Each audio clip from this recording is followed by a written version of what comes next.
Welcome everyone to another exciting episode of Cosmic Television Network. Today is a really special day. Thank you, Cameron, for being here and setting everything up. Cameron, the commander here, is the secret behind all these amazing videos, and I want to thank him right off the bat. Thank you, Cameron.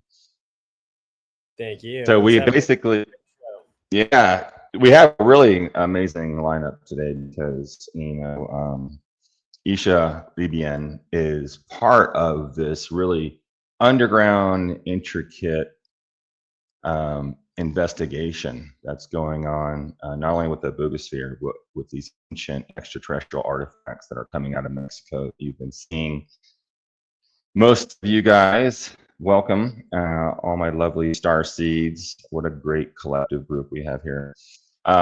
Yeah, so this is going off to the investigation of these artifacts, which I know we've been getting just hundreds and hundreds of emails and to do an episode on this.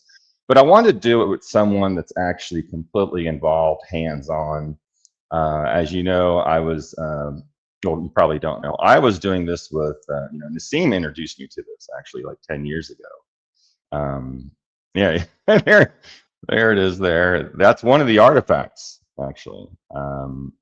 And if you want any of these pictures, email us at cosmicmarket3@gmail.com.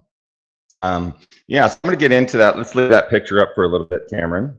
Yeah, look at that thing. Oh, there's Nassim. So huh? There's no volume? All right, let me see. Can you hear me, Cameron? Can everybody hear me okay? Let's take a look.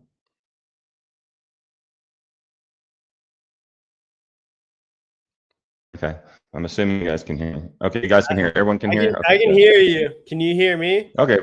Yeah, I hear you fine. Yeah. Yeah. Everyone So says they can hear us. Yeah. Okay, let's get back to it. Sorry. Let's continue.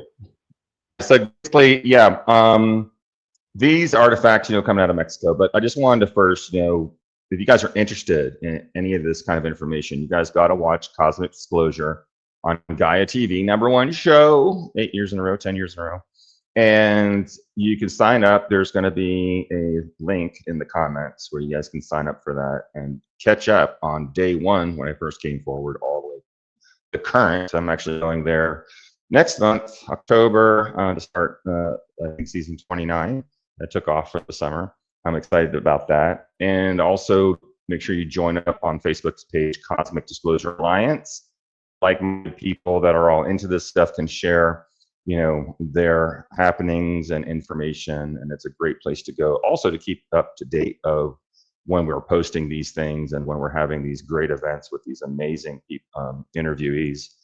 And on top of that, you can go to emerysmith.co and register and subscribe there to get these updates as well, not just the Facebook page, but also on emerysmith.co, where we have a plethora of amazing products like the Nano Emerald Green, the Nano Blue.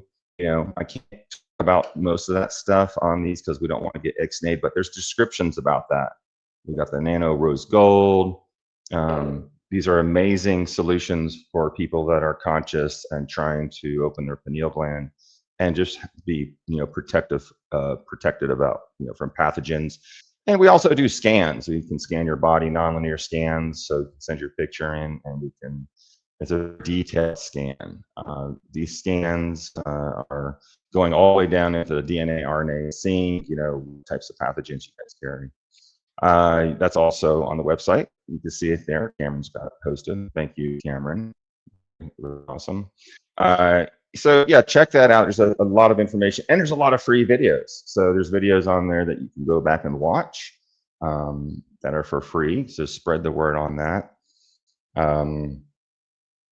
Yeah, with no further ado, YssaH Libien, she is, the researcher on these ancient codes of the artifacts.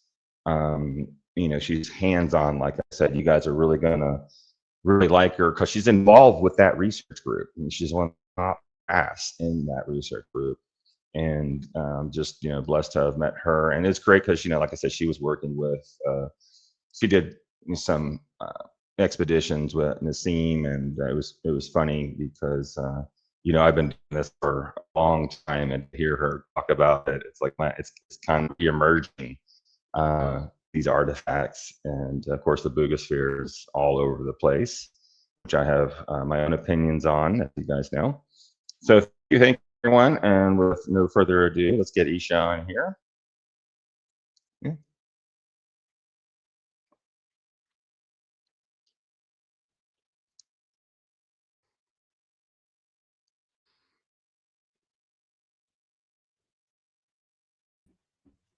We're still waiting for her to come on. Oh, okay. Let me check her out. Hey, Chair. Whoa. Emery's texting me. I just got a text from another guy who's involved with this. His name is Trevor, who is with Nassim. And either he's watching or I don't know if Trevor's on here, but he's texting. He's texting me right now, and that's another great resource. It's interesting how people come out of the woodworks when we do these interviews and are, basically trying to be part of the disclosure, because this is part of disclosure. And, we're having a really huge disclosure event this year with the extraterrestrials and the Parliament, or Galactic Federation, as a lot of you guys call it. Let's see here.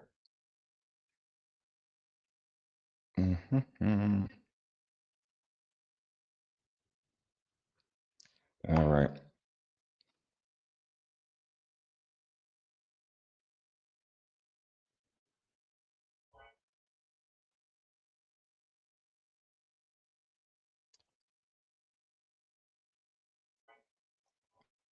Wow. So it's just breaking out now. Nassim has probably the largest collection of these things. They've been decoding it, and we've been working with him and stuff. And of course, YssaH. It's just a fantastic event. I just texted YssaH. Let's see.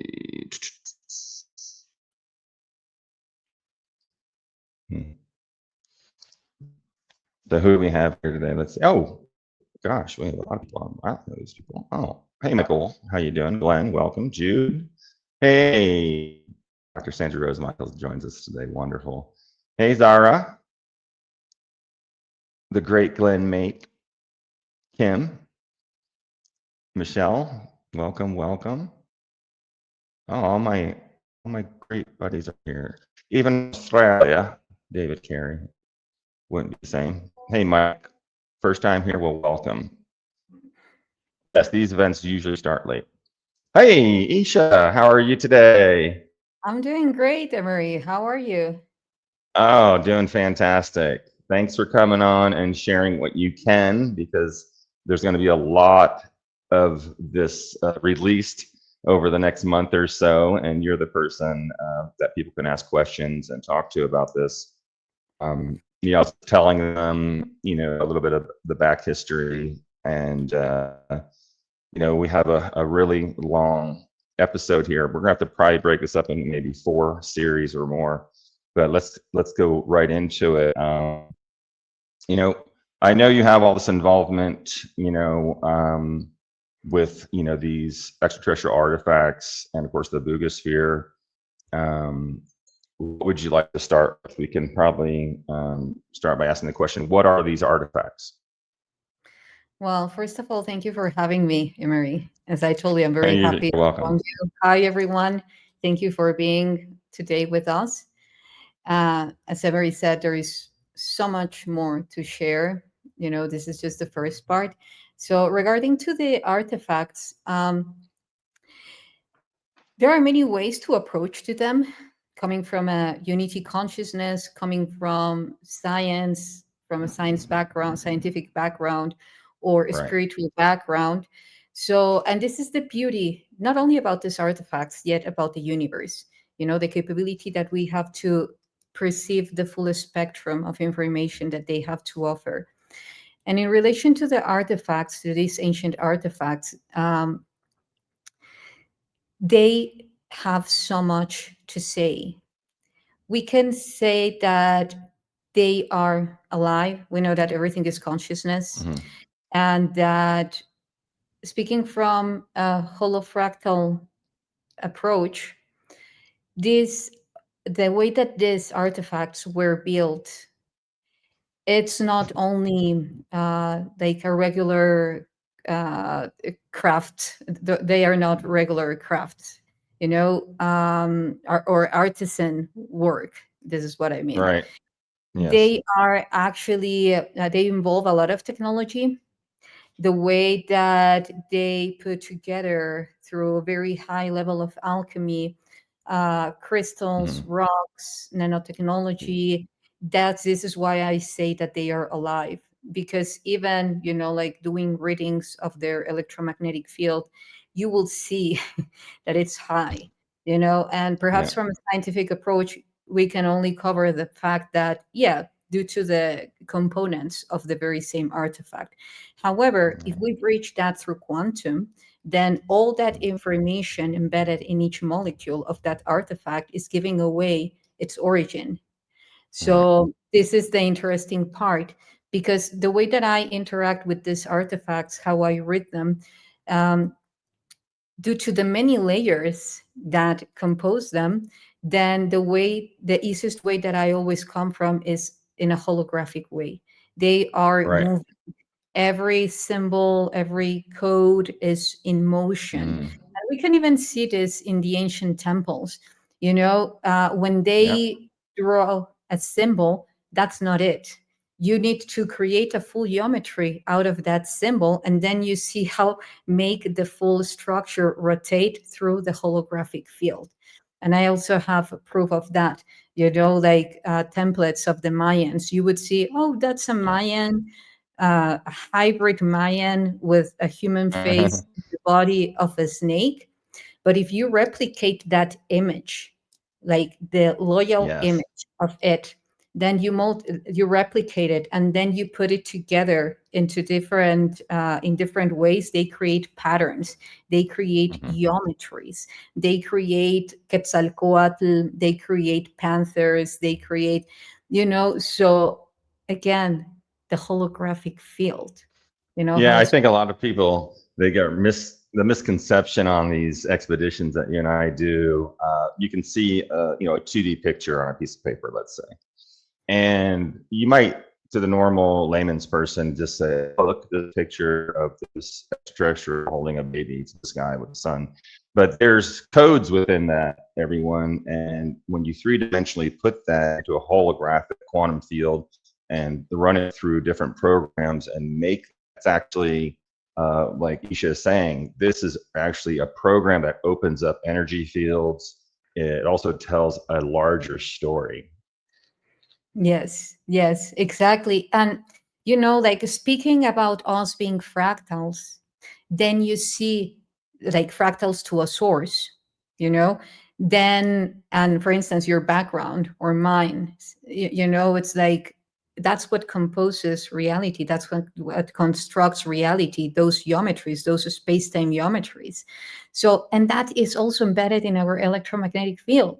So we are creating unconsciously a network that resonates on to some extent with the very same information that those artifacts have. And this is one of the reasons we could be so attracted towards them, because it's signaling with our own field, with our own information. You're okay. And Go ahead. Yeah. yeah, and I'm sorry, you were going to say something. Oh, yeah. Well, it's, you're working on a multidimensional type of science, and that's going to be coming out here in the near future. It's part of Disclosure, actually, is the new science behind the quantum field of interdimensional language. So I think, oh, look at this. I love this picture.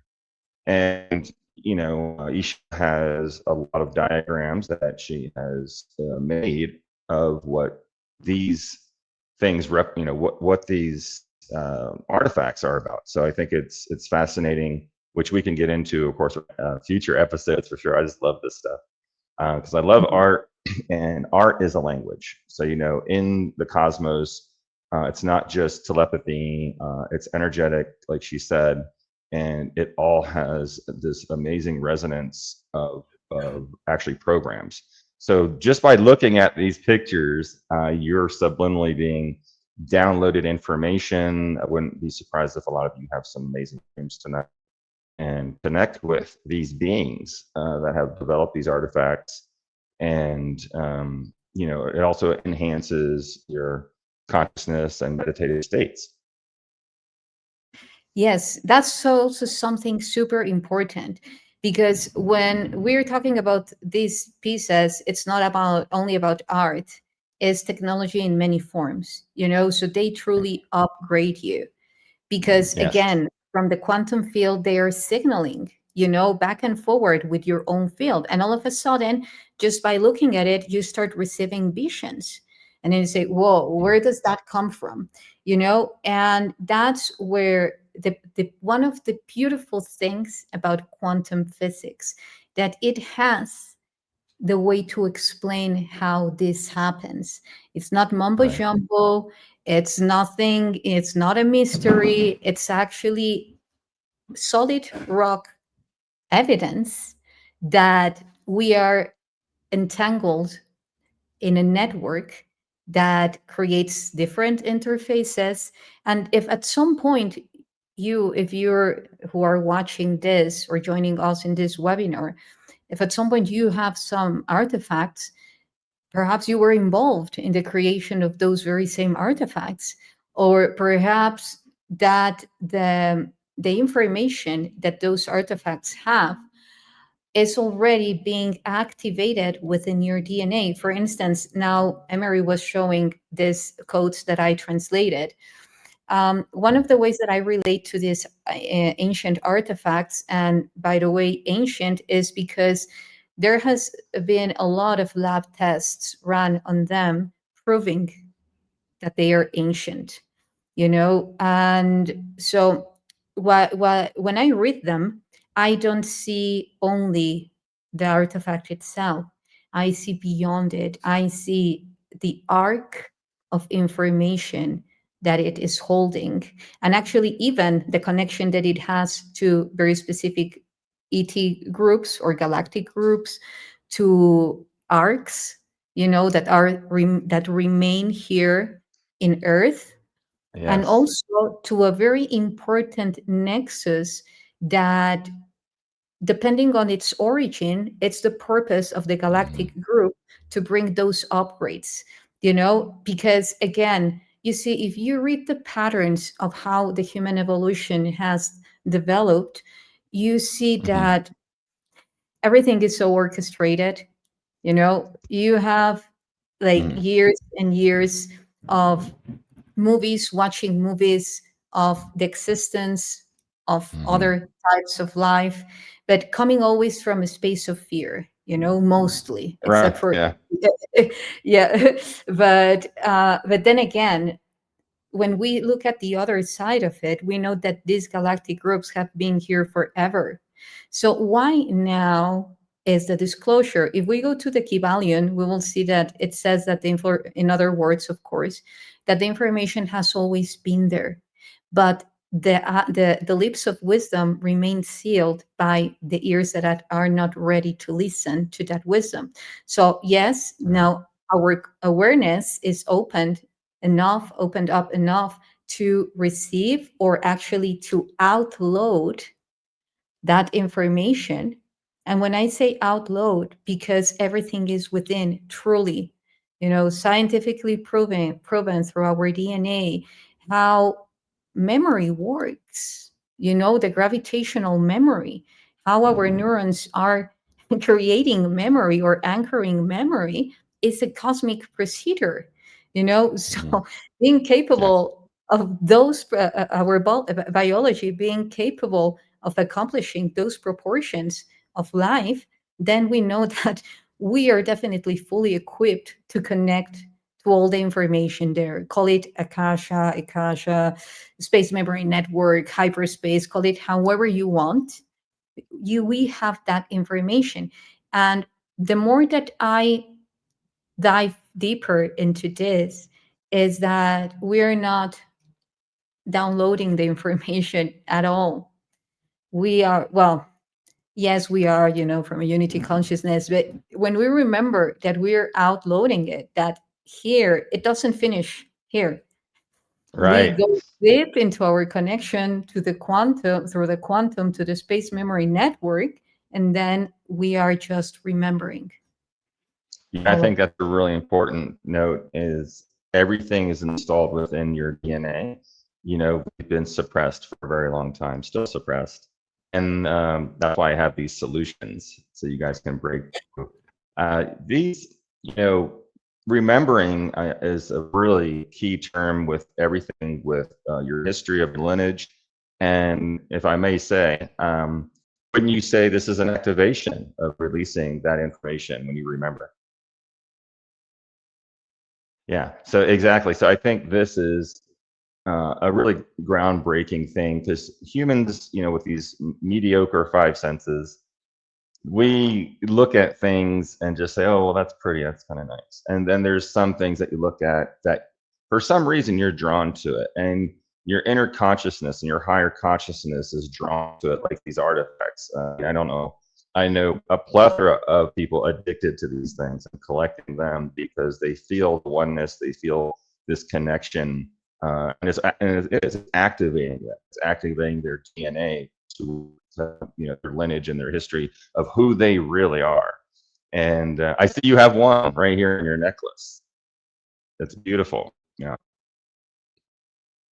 Sorry, I was muted. I'm sorry. Okay. Yes, this is a very special one because it also has orichalcum, which is an alloy of more than 7 metals. And if I'm cutting out, just let me know, please, because you are You're kind okay. of Mhm. okay. So here it has a plate, a small plate with orichalcum, that alloy of more than 7 metals. A lot of people call it the Atlantean gold. And I also have actually a ring here that this was found in a pyramid in one of the ancient artifacts. And this is one of 2. So when we connect with these artifacts, and again, as you were taking a look at the codes that I translate, it's very funny because I have had a lot of renowned scientists telling me that happen to be friends due to this, the connection of somehow begins. And they tell me, wow, this is this device, or I am working actually on that device. So you translated the blueprint, and this is why we cannot only call this ancient technology. It's the ancient future, because somehow Right. Yes. Yeah. it gives the sense as if we left all this information to bring it alive right now. And unfortunately, there is a lot of unconscious delivering regarding to this. By this, I mean unawareness. It's like, oh, I came up with this idea.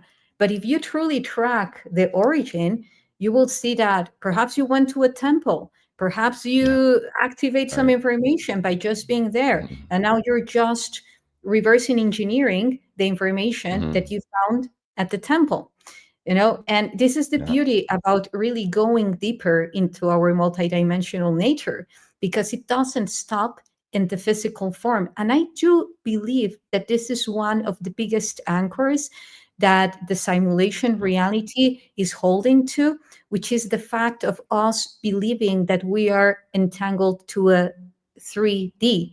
As you know, Emery, right now there have been a lot of scientific proofs that 3D are voxels, are informational spheres, as the Tree of Life shows. And when it comes to this reality, then even we see it in the ancient cosmology, like the Mayan, Peruvian, Mm-hmm. Egyptian, choose, they always divide and show the 4 as a very important number. The quaternary map, the 4 directions, because they are showing how the 4th D unfolds and how we need to reconnect with that holographic awareness, because then psionics makes sense. Why? Yeah. Because we know that our holographic field is expanding itself through the Planck plasma, that space, and also with these artifacts. For Yeah. instance, let me give you one example. I Yeah. Show translated us something. Wow. Look at this, guys. I Oh my translated gosh. it 7 years ago, but I had it made by a friend 7 years ago. This came to me. This is emerald. This is citrine. This is ruby, sapphire, and a diamond, copper, and silver. So this began as the logo of my foundation, which I call Omnivision. Now, 7 years later, all these artifacts, perhaps I will need to Mm. remove my background, but let's see if it Yeah. shows. Whoa. Look at this. What a magnificent piece. And it has the symbol that I translated.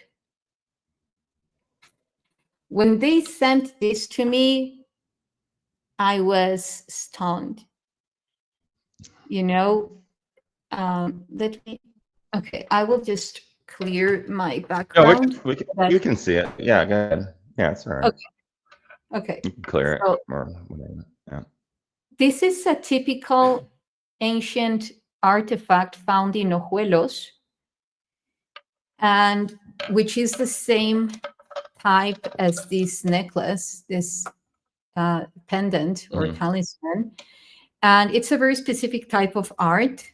They use and handle the rock in a mosaic form, and they put it together. So this is why it has been easier to actually track the age of the artifacts in Ojuelos, because there is a lot of resin on them, so the carbon Yes, dating yeah. is easier on them because they use that to glue them, and as we know, and we were talking actually before going live, there have been very interesting evidence now, or lab tests that they have proved on, for instance, the Boogosphere. And I just Yes. want, we're going there because that's a whole other topic. I want to show another one. And this is what all we know as an ankh. And we can see Yes. Oh my this, goodness gracious. this It's a being, little too bright. We can't see the brightness from the light is canceling it out. It's kind of all okay. white. Is there a way we can either turn the light down a little bit? Is that better? It happens Or to me all the time. Yeah. let me just do something. Or if you have a picture, you can send it to Cameron and there you go. Actually, it's in one of the videos that I sent to you. I put Okay. together all these images, the mask, the Mhm. the ankh, and we can see some erosion here. Like if a very specific component could have fallen on this stone, creating this different type of erosion in comparison to the rest of the ankh. We can see that it has a very Sumerian kind of indument, what we know as the Aten, which is the half solar disk in this case, radiating into triangles looking upside down. And then here we have a spaceship. Oh, I can see it. Yeah, we can see it now. Really good. Mhm. And it's irradiating to what seems to be pine cones that these elongated winged beings elongated skull winged beings are holding Mhm. as they together create the DNA strand, showing many things, which is the plasmic nature of the DNA and also the high level of plasma that these beings can embody, and by plasma, I'm talking about the true nature of plasma being, and by true nature again, I mean the true form of connecting to what plasma is. As you know, Emery, you're like you're an expertise on that. And I do believe that there is more attention that needs to be given to plasma than what we Yes. have given. That's actually, even when it comes to upgrading the molecular structure in our water to exclusion zone, we know that. Absolutely. Air, earth, fire, water, plasma. And so all the products are four-state plasma water. So this is Exactly. really important. Yeah, because the plasma is a whole other state that people are going to be hearing about more and more, because we are kind of in that state and we are getting knocked out of that state because of the EMF and all the different, harmful things that are coming in on us. And that's another reason why I have these solutions. So yeah, I love that whole, the DNA, the plasma. But go ahead. Didn't mean to cut you off there. No, If no. just real quick, YssaH, real quick. There's people Yeah. watching this all around the world, and they're texting in. One of them is one of the scientists on board, Trevor Miller. And Oh, Trevor, nice. yeah, and he's like, hey, he just got his C14, back, and that's a study of your when you're talking about measuring, well, like we measured the resin. So he just came back, going to throw it out there, not to get off subject. That his team tested these, and he just said right now, you can mention that my latest C14 testing results are over 38,000 to 40,000 years old. And the sample was from Tula and Hidalgo, Mexico collection. Yes, yes. Actually, I even sent, I think, to Cameron also a picture on that, because I think he's collaborating on to some extent to with Mike Forrest, because he also Yeah, published those tests. Those yeah. last. You might know him, but he was part of the Nassim group when I was doing Yes, the investigation about 8 years ago. So yes. Yeah, Ines yeah, was telling me. haven't heard from him in a while, but it's nice that he's getting so excited about this and your findings. You'll meet him. Well, You're I gonna meet him. told. Everyone's gonna meet him. Yeah. Yes, I yeah. love the artifacts. Yeah. So let's see if he's gonna bring that up. There it is. You read my mind, Cameron. There it is. Thanks for Well, sharing this too, YssaH, because people want to see hands-on stuff, and this is one of them. oh yeah, this is actually the one on the Buga sphere. There is Oh, okay. another one that I shared, which is the one that Trevor is talking about. That one, yeah, Trevor Miller. Mm-hmm. There you go. And Yeah. it has that piece has actually the Buga sphere symbol. The one that is called the chip or the microchip. That artifact found in Ojuelos has that. No, in Tula, I'm sorry, it has that symbol. So, and we have also crop fields. What do you think about that?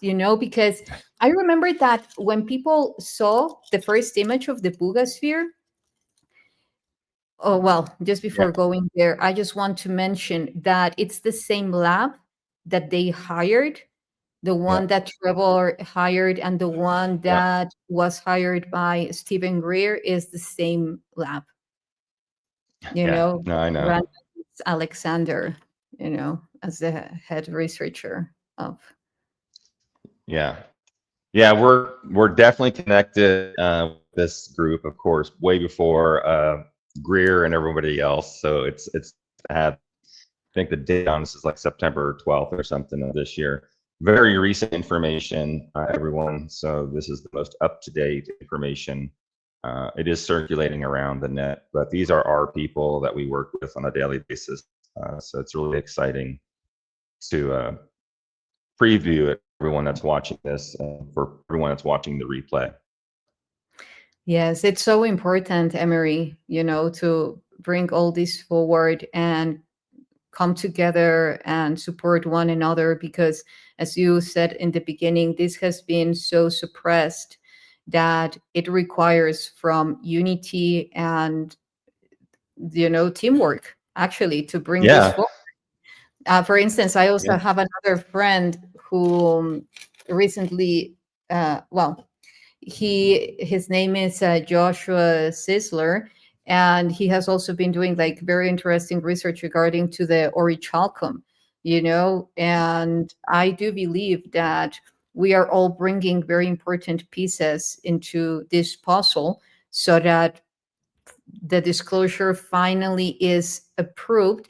And it's not that we need for the mainstream media, or let's say the scientific community coming from a standard model to approve it, but it's more about people outside there watching this, to Yes. actually go beyond that veil and know that, as you said, some of them are false, but a lot of them are original, and Right. you Yes. Yeah.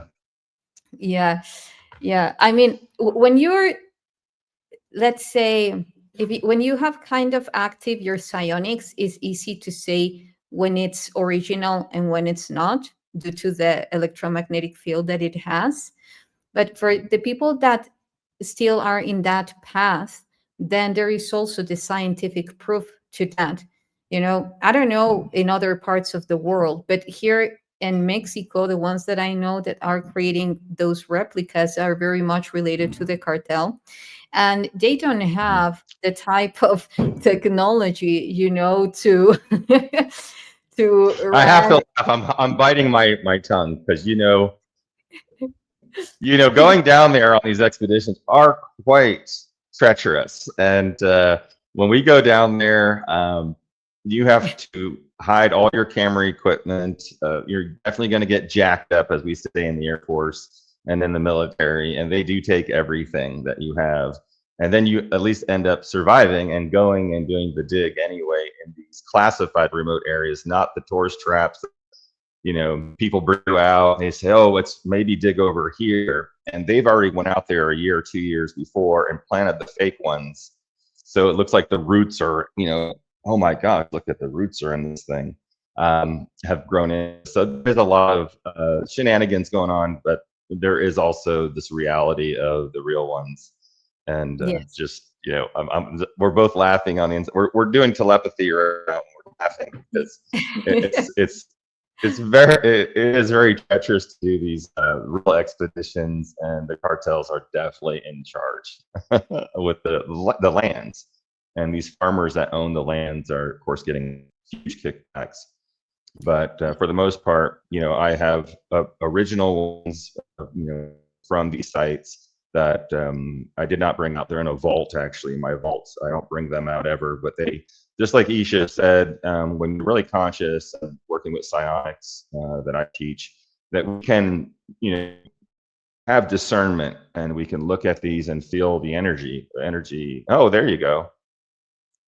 And you can feel the energy. I know that these, and we have tested a lot of these, by the way, energies, and you have too, YssaH, many of these, and have reported. Oh, can you blow that video up a little bit? Maybe YssaH can walk us through.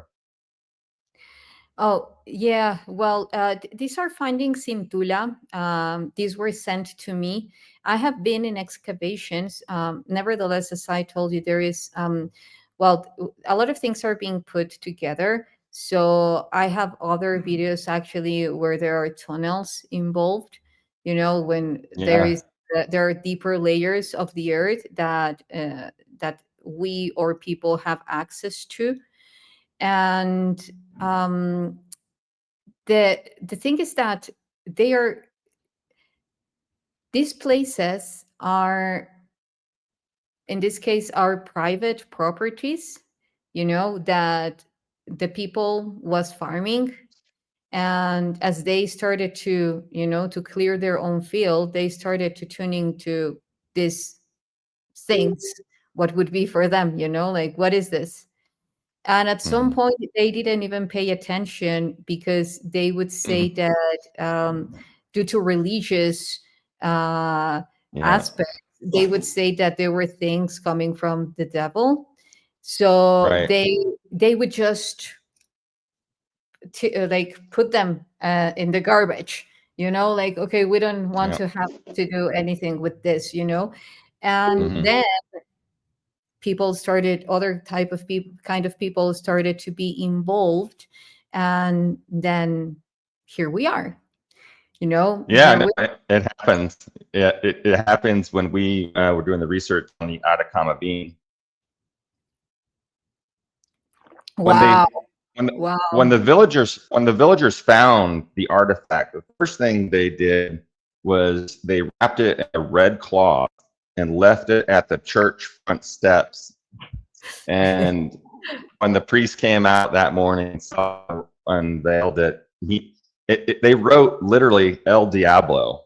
So the religious programming of a lot of the people and indigenous people who have transferred into, you know, Catholicism and other religions take it really seriously and believe in the curses and believe that this is just unnatural. Like YssaH's talking about, oh, this is way unnatural. We don't want to have anything to do with it, and you know they have to go repent after finding these things. I completely relate to you when you said that. Yeah, and now, for instance, if you add to that that some of the lab tests have shown that some of these artifacts have remains of, or not even remains yet, that they were alchemized with Hmm. ferrite oxide blood, Yes. then ooh, you know, then you enter to another field about, you know, where is that blood coming from, what was the purpose, and then all the story of the sacrifices, you know, like all that stuff come through. But I really want to invite everyone who is joining us, that there are many there can be many purposes to actually imprint DNA in the artifacts. Like, I once listened to you talking about how spacecrafts are an extension of the consciousness of the very same pilot. You know, how they can actually imprint DNA of the pilot so that they come entangled into one consciousness. So it's like you're driving yourself while you're driving the spaceship.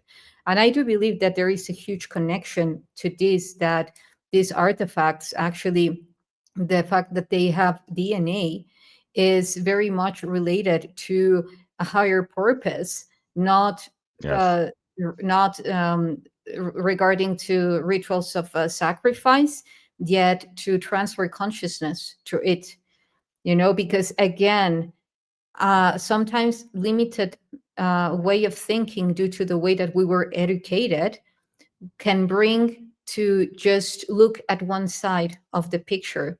But if we move forward into, okay, so they are showing even scalar energy, some of them even Hmm. if you put some cables together along with the stone, they light up a bulb or a crystal, you know. So I don't know if I cut out or if it's me. Hello. Hey.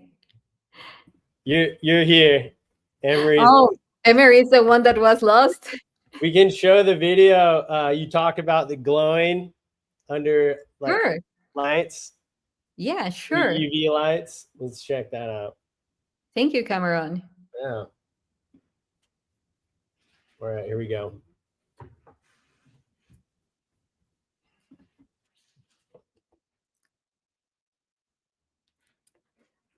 Yeah, the video that you will see now is showing the photoluminescence properties that some of the artifacts have. They have run some tests on them, giving away the fact that they used nanotechnology to create this photoluminescence because they are embedded. Some of them are just in the surface, like the photoluminescence is just an effect that is shown at the surface, and some of them they're deep into the core of the crystal lattice. So when that happens, you have the way that they generated was through psyllium sulfide doped with terbium. This is one aspect of it. There are other type of there are other ways in which they actually achieved that, but the ones that I'm showing to you was achieved through that. Psyllium sulfide doped with terbium.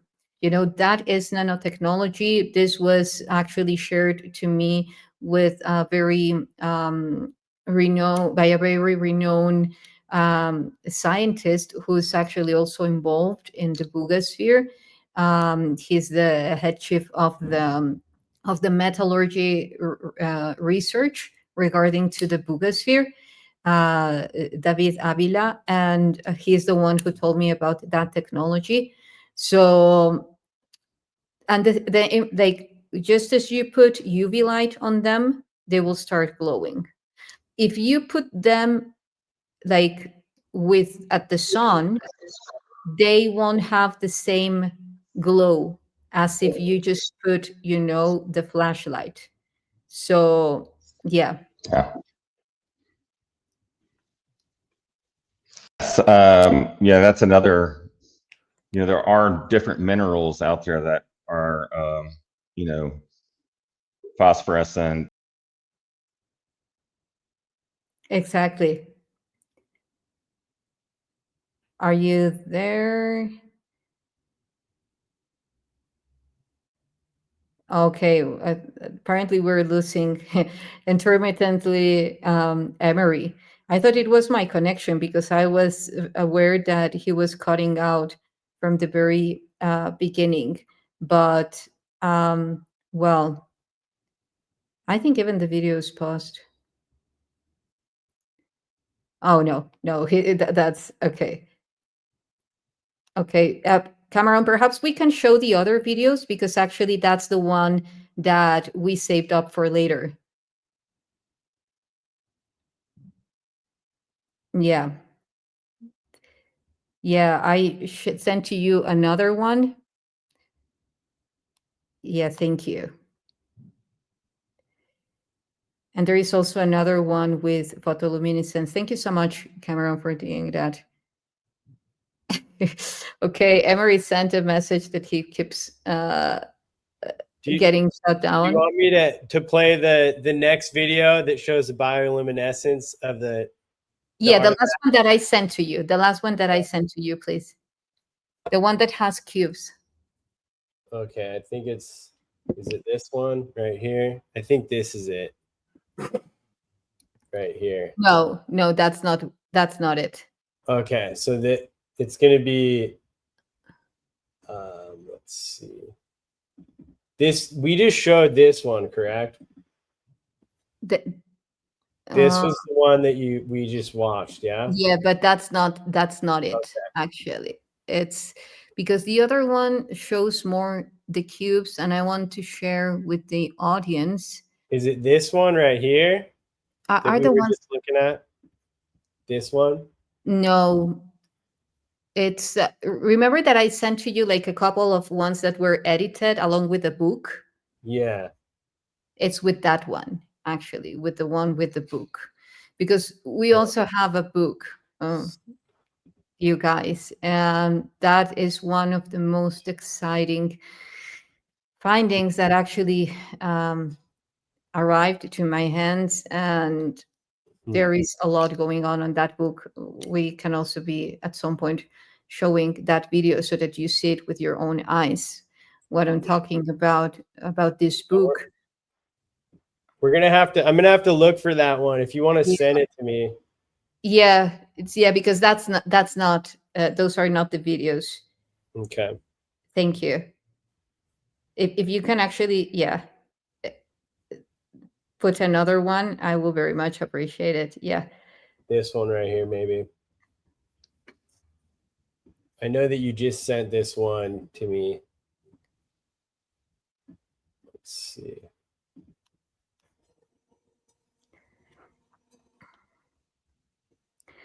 Well, you will see that there are a lot of books going, cubes going on. And we can see this also very present in the comics, sci-fi, the cube, the tesseract, what does it do? And this, for instance, this is a very special one because it's hollow at the center. In comparison to other ones that I will be showing that are pure crystal calcite and that they glow, the luminescence of this one is remarkable. The one that we are showing now in looking at the screen, and it's hollow, and it was very funny. But when I played the frequency of 5,201 hertz, which is the cymatics for the Shamash disk, the Sumerian tablet of the Shamash disk, that famous star is the cymatics of 5,201 hertz. When I played it next to the cube that has that symbol, it glowed, I'm sorry, it glowed at night, without UV light, without the need of anything. So we know how powerful the frequency is. So even sometimes to activate this artifacts, I use the frequency of my voice, because again, we can look at this in a spiritual form, but also in a scientific way, because it's a chant, or a song, our frequencies, a mantra, our frequencies. I don't do songs. I do emit very peculiar tones with my voice because I was initiated in Egypt to use my voice, my vocal cords, in a very specific way that they emit sounds like at some point they seem like technological sounds. That's what the feedback that I get from people, but harmonic ones, don't worry, nothing stressful. And here we have the video of a big skull, calcite skull. This also shows photoluminescence properties. We can see at the center of the skull cephalopod hybrid, which is the face of an octopus with the tentacles coming out of its mouth, and the humanoid body, and holding a DNA strand again.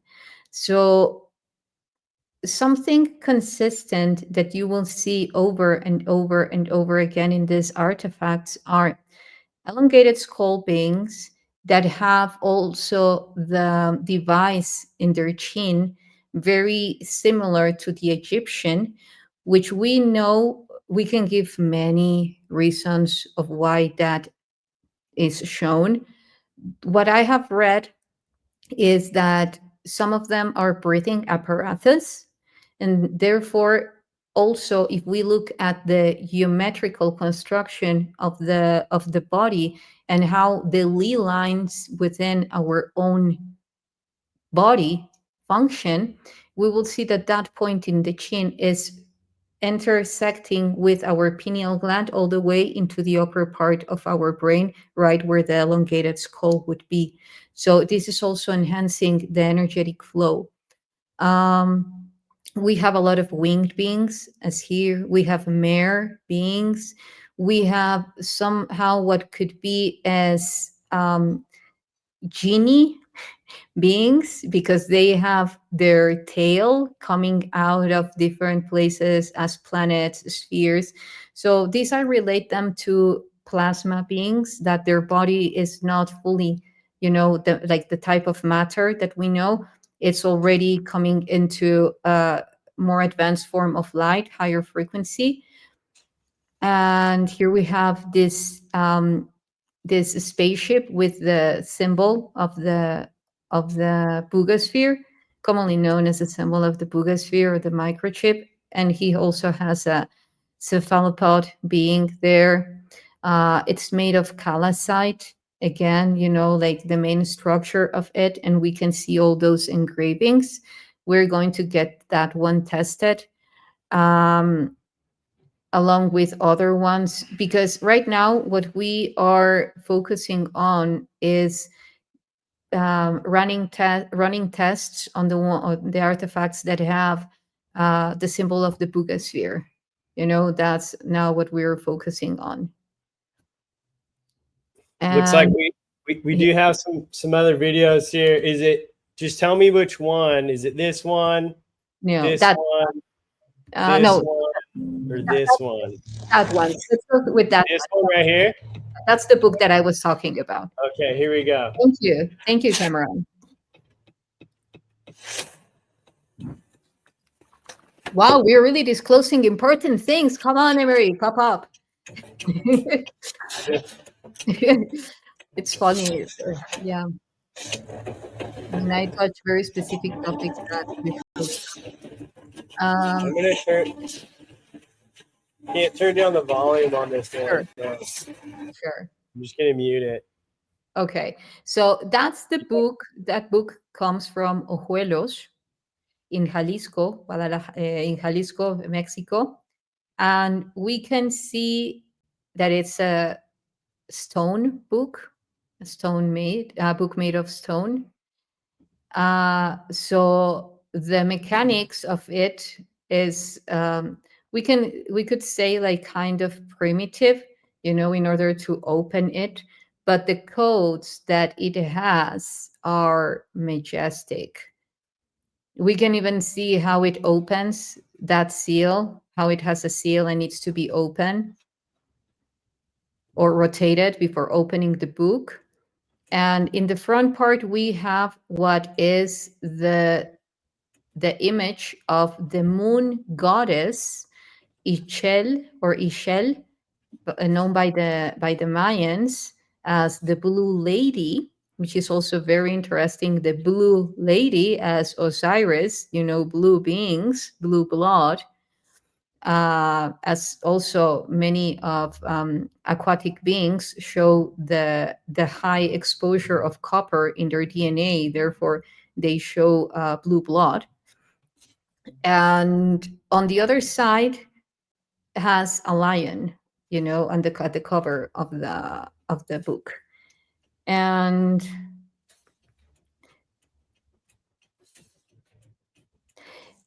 yeah.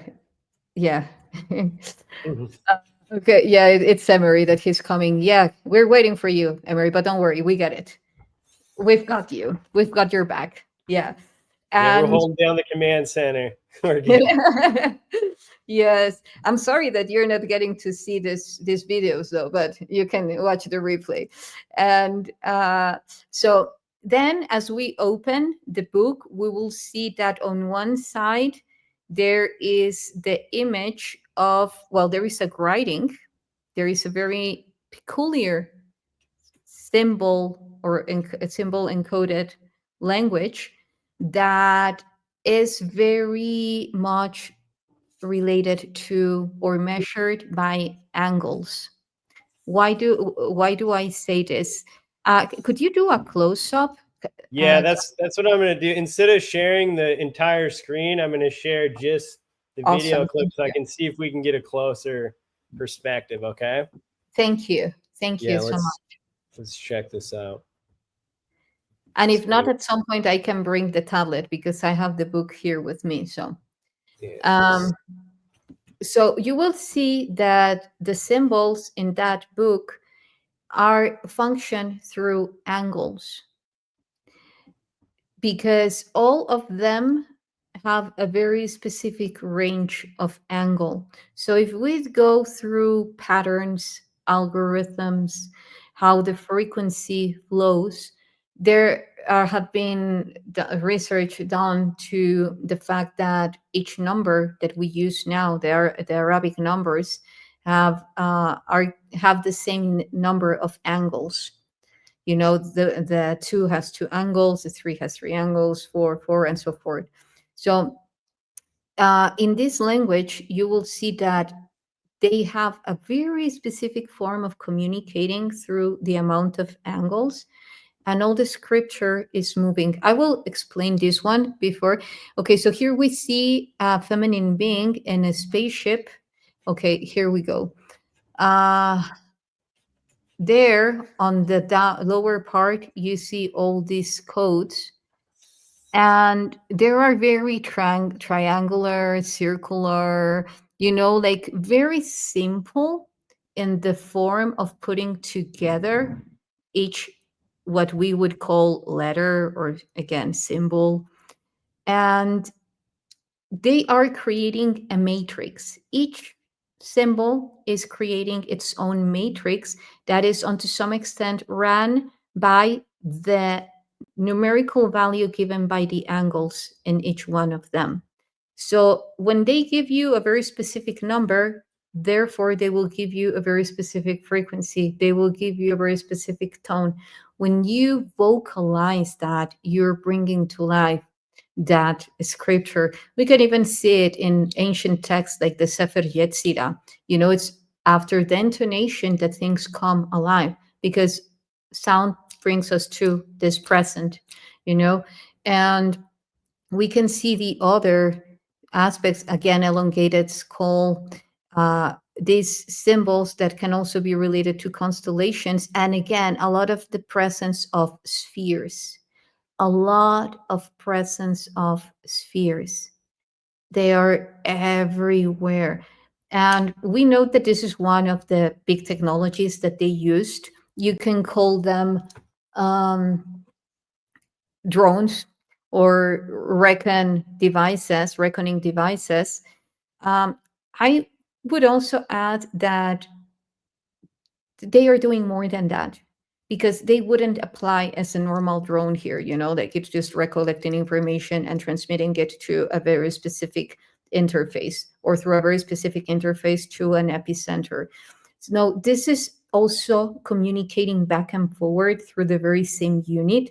Like in the case of what I experienced with the Bugasphere, it was not just it didn't finish there.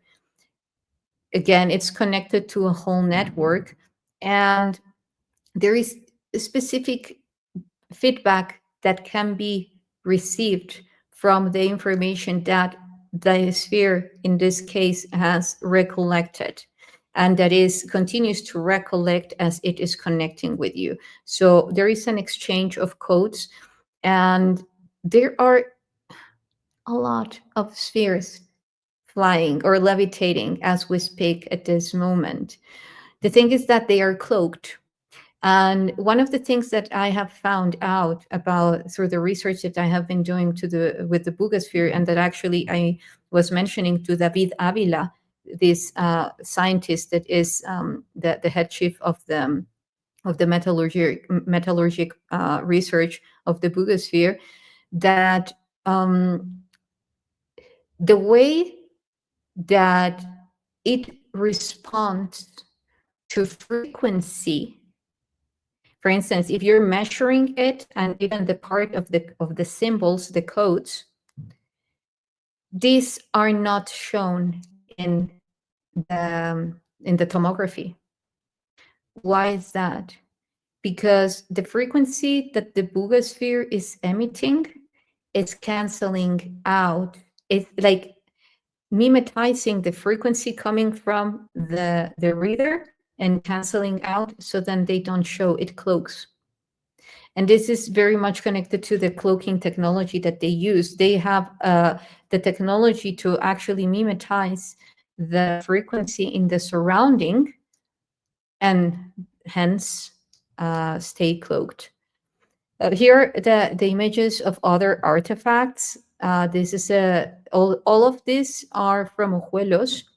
This is a pyramid and has a sphere in the inside, also with the Bugasphere symbol. And again, we even have crop circles with this symbol. So what's up with this symbol? And here's the thing. that when we put so many components together, then it's leading to a higher truth. Let's go through the different reasons why that could be. Okay, it's a modern symbol. Okay, so now, regardless, it is bringing very specific information that is connecting with other artifacts that are being found and that were created with that symbol recently. Okay, that's one scenario. Okay, let's move on. I'm just punctualizing the importance of the symbol. Now, let's go to another scenario. So this has, if we know the power, as Emery and I were mentioning in the beginning of this transmission, if we know the power that the codes hold through the holofractal field, by holofractal, I mean holographic and integrating the fractal nature of the universe. One example, the hexagon. It's embedded everywhere in the lattices, honeycomb, carbon, our molecular structure of carbon, and so forth. Water, bam, bam, bam. And the thing is that due to like a symphony, imagine a symphony, you play the frequency that hexagon plays, and then it tunes into all your molecular structure of carbon.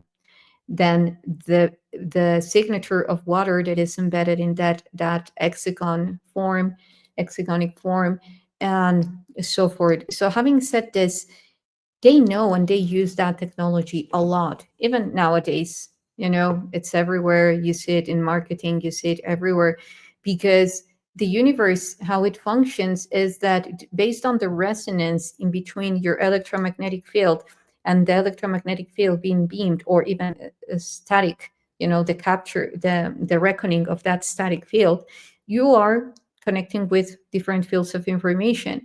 And then that's enhancing a very specific network that has a very specific purpose. Just imagine amplifying the information that was stored or embedded in one symbol just by looking at it, just by breathing, just by having that correlation with your molecular structure, with your DNA. So every breath, every thought, every is harnessing that network. And so in the case of the Buga sphere symbol, let's say, okay, so now it has been shown in ancient artifacts. I translated it 7 years ago. I had never seen anything about this.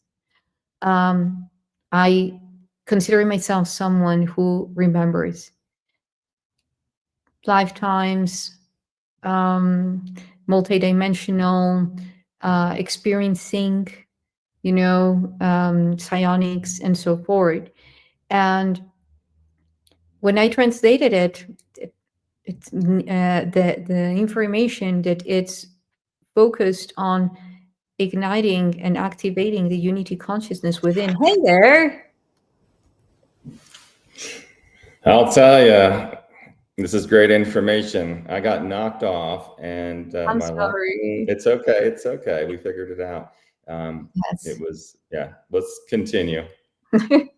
Well, welcome to my podcast. Welcome to my. This is my friend Emery Smith. Thank you for everyone. joining us. Well, we went through the images of the book, other artifacts, explaining how these symbols work, how they are moving, how they activate through the frequency, through very specific tones. And right. Now we can dive into the purpose of that. What do you think? No, absolutely. Yeah, the tonality is important. The harmonics are important. Yes. Are you on the Bugosphere, or which one are you on now? Yeah, I was talking about the symbol. Yeah, I was talking about the symbol. Yeah. Okay, fantastic. Yeah, and I was because we were seeing some artifacts that come from Ojuelos that have actually, oh, this is a very wow one. This is another book that has the Ankh on the front, and it like divides in quadrants as the quaternary map. It has on like both sides of each template, it has engravings, and it also has the same mechanism as the one that I showed first. You know, it has a seal, it needs to be rotated in order to open. We have this bird humanoids, winged humanoids carrying the famous pine cone, and we can see the erosion in the rock. And again, you know, like this ancestral mechanics. And now he's going to close it, to seal it. It has actually also the Egyptian ones. Oh, and this is a very, very interesting one. You will see in the video how even when they put some of the tablets in the board, the video starts to have interference. Yeah, electromagnetic pulse and scalar infotelemetry, scalar frequencies are there. I don't know if you touched on it, because I know people were asking about the scalar energies that you feel that maybe have been coming off of these. Glenn made here the question about the harmonics of the scalar frequencies that are emitted. I definitely know they do emit stuff. What's your experience with that? Well, when I feel it the most is when my field is new to that field. You know, it's like processing that all the energy that I'm feeling coming from them. Once I connect with them more, then my perception of that type of energy is not that exponential. You know, it's like we are already bodies. So now we have moved into different levels, but of course the activation keeps on moving forward. I receive a lot happening in my brain. You know, there is a lot that is being shown through my brain. I can feel like how there are things moving there, you know, or just pinches or perhaps a headache, you know, but it's not a bad headache that, you know, you would relate to something else. It's just like pulsing, you know, zoom, zoom. So that happens a lot to me. Having very powerful meditations, visions, just by touching them, you know. Have you actually done a meditation, YssaH, with the, I mean, I know you have the amulet there, the talisman, but have you ever done some group meditation with these artifacts, and or just yourself, and have you submerged them in water yet? Oh, that's a very good question. Yeah, I have. And actually, you can feel how they like it. You know, speaking of, I in let's say in a spiritual way, you know, about scientific feedback that I would have received from me putting water on them. No, but I remember that the first ones that I got, I really washed out all the dirt, and a lot of people was like, "What did you do? You know, how are they going to be tested right now?" And I was like, you know, it's like, that's fine. You can't test dirt, you know, and rocks and weeds. That will throw everything off. I mean, I'm glad you, of course, you know, cleaned these. It's the right thing to do as an archaeologist. We put them in a sonic cleanser. So it's an ultrasonic cleaner that we use actually in the medical field for our surgical instruments. We use these also for the specimens we get. The reason I ask is I've never, and I'm dying to do this with mine, is I'm going to grab one of these artifacts, put it in some sterile water, and of course I'll take a sample of the water before and after, and then we're going to measure the water and flash freeze it like Harimoto does. Yes. and Yes. see like where's the messages, because the water can feel and hear and see things we cannot.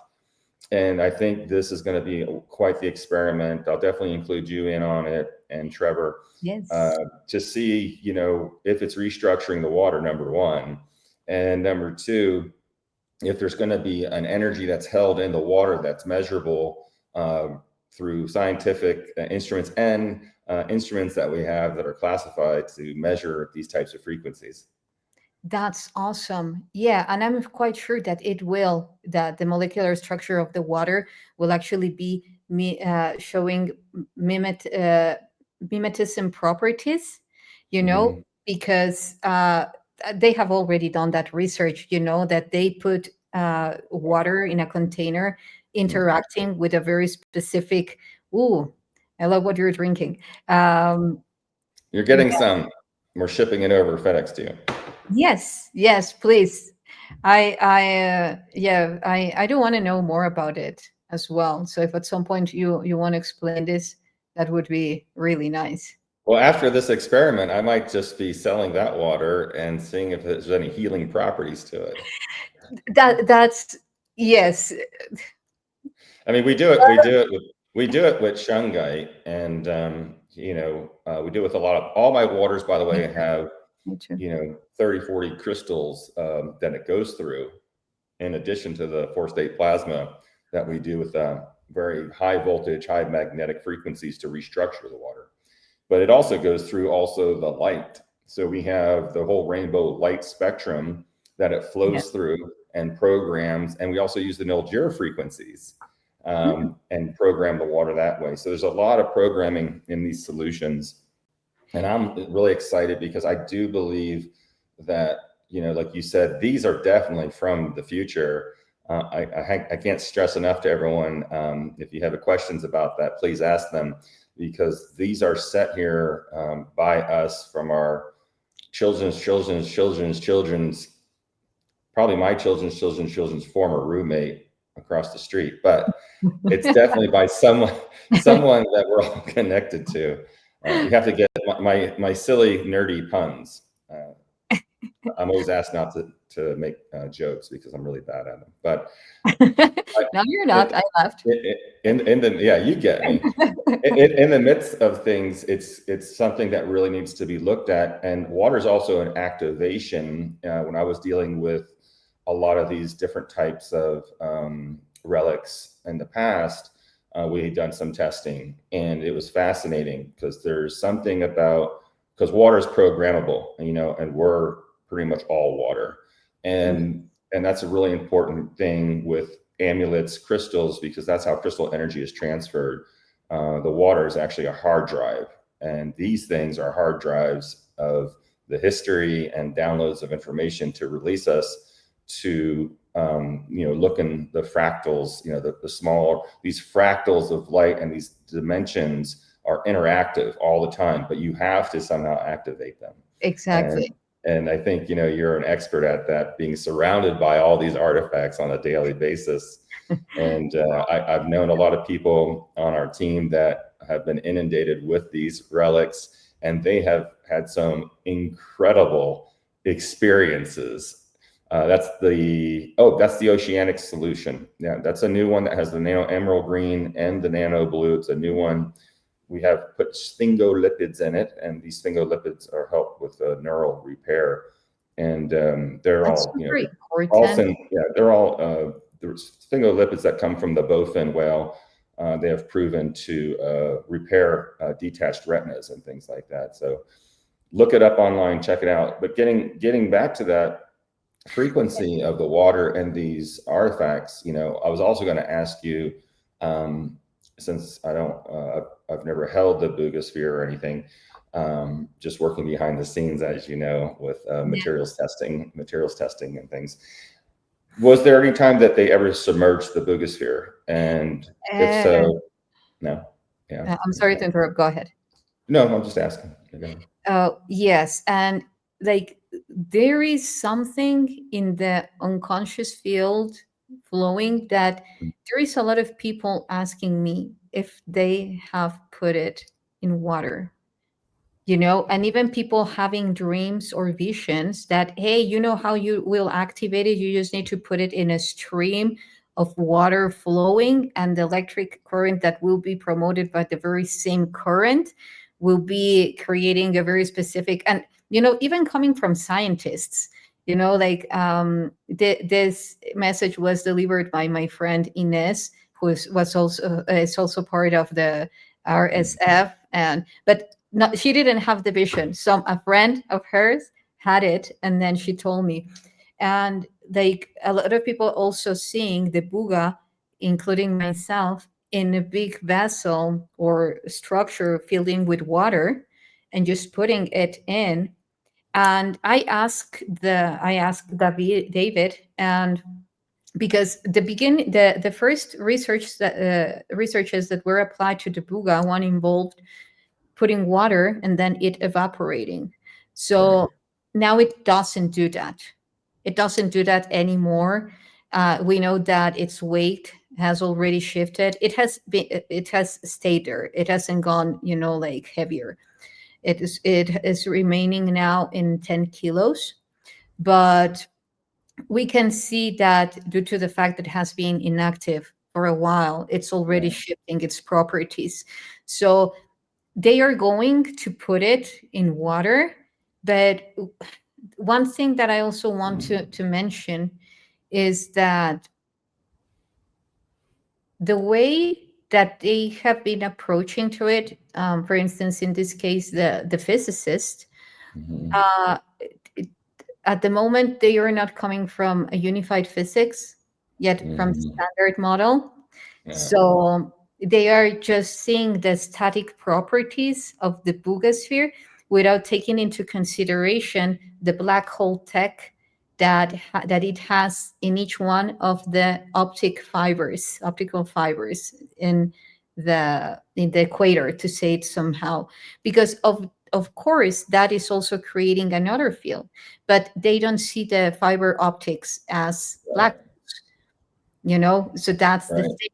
So the sphere not being fully active, now being considerably influenced by non-invasive tests that have been applied to her. Like, for instance, there was this cage that they designed just for it, which is the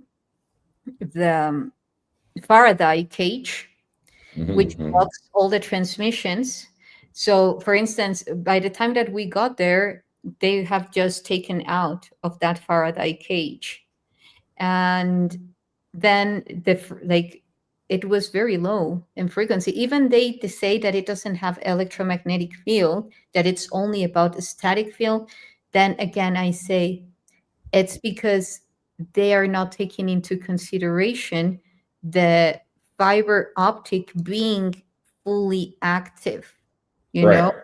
Then that creates anti-gravitational field, you know. So which is that, because the fact that it levitates, this is why they are also being very, you know, like framed into the static properties, like the polarization that it Right. generates. But Is it again, hollow? Is it hollow through those holes on the side? no, it has actually. I have here. Let me Do you have the show. X-ray? That remember that Yes, picture? Yeah. yes, I Let's do. show that. I Yeah. Let's see if Cameron can show that, or we can show I that. I have it. Let Mhm. me. I didn't know if you were allowed. Oh, that's already out. I think that one. We have a Yes. bunch of different ones. I have a plethora of different views of this, but I don't know which ones we're allowed to show or not. Yeah. Let me. I'm Yep. sorry. Another secret while you're finding that, you can pass it on Yeah. to some of the guys there. It Okay. has to do for activation is the salinity of the water. So it has to be at a right voltage for it to actually be activated.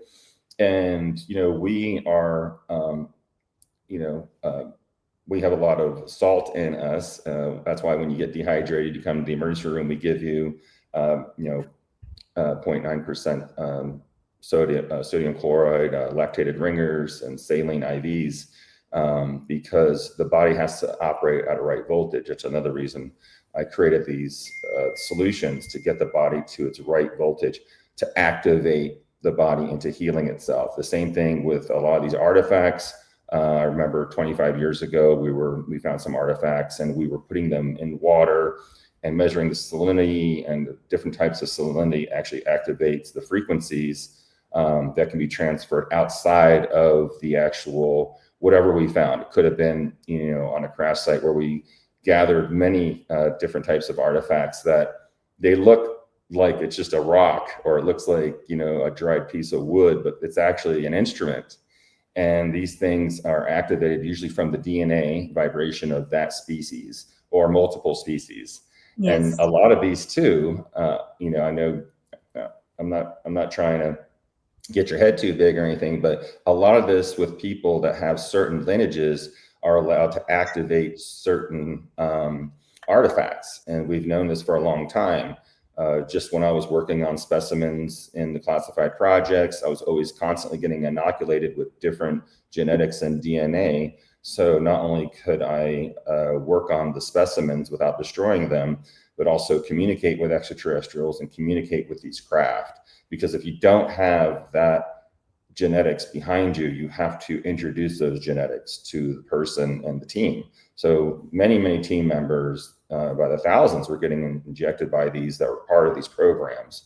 And I think a lot of these awakenings from a lot of these whistleblowers, which I don't consider myself one, because I started talking 25 years later after I got out, have this correlation of, wow, I started remembering things and I can feel different energies out there. A lot of people are watching this right now. I know by looking at the names here, they all have had these experiences. And I think another part of that is if you're carrying around these artifacts like you do, that you are actually becoming in this plasma state, that you can come back, you can go back into meditation, really easy, and, manifest your dreams and manifest, the disclosure. And that's why we have these webinars, is for you guys to hear our voice and our discernment and make your own discernment and go out there and do your own investigations.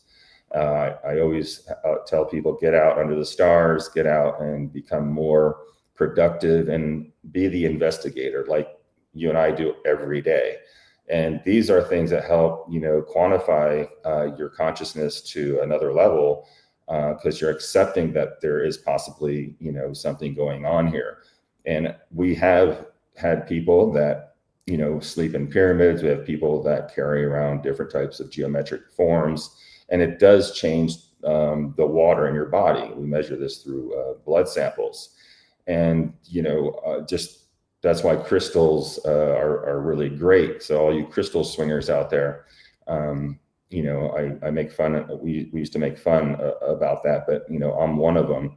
I firmly believe in crystal technology, and because we are crystals in our DNA. And so, these artifacts that have been programmed with the inscriptions also have silica and crystalline structures already in them. Oh, here's the picture. Oh, look at this. Here's the Tesla.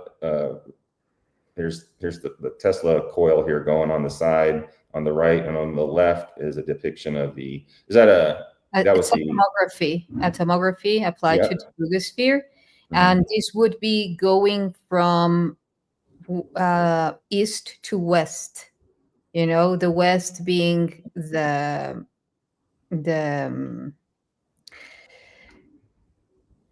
west being the circular part, and the east being the reddish part.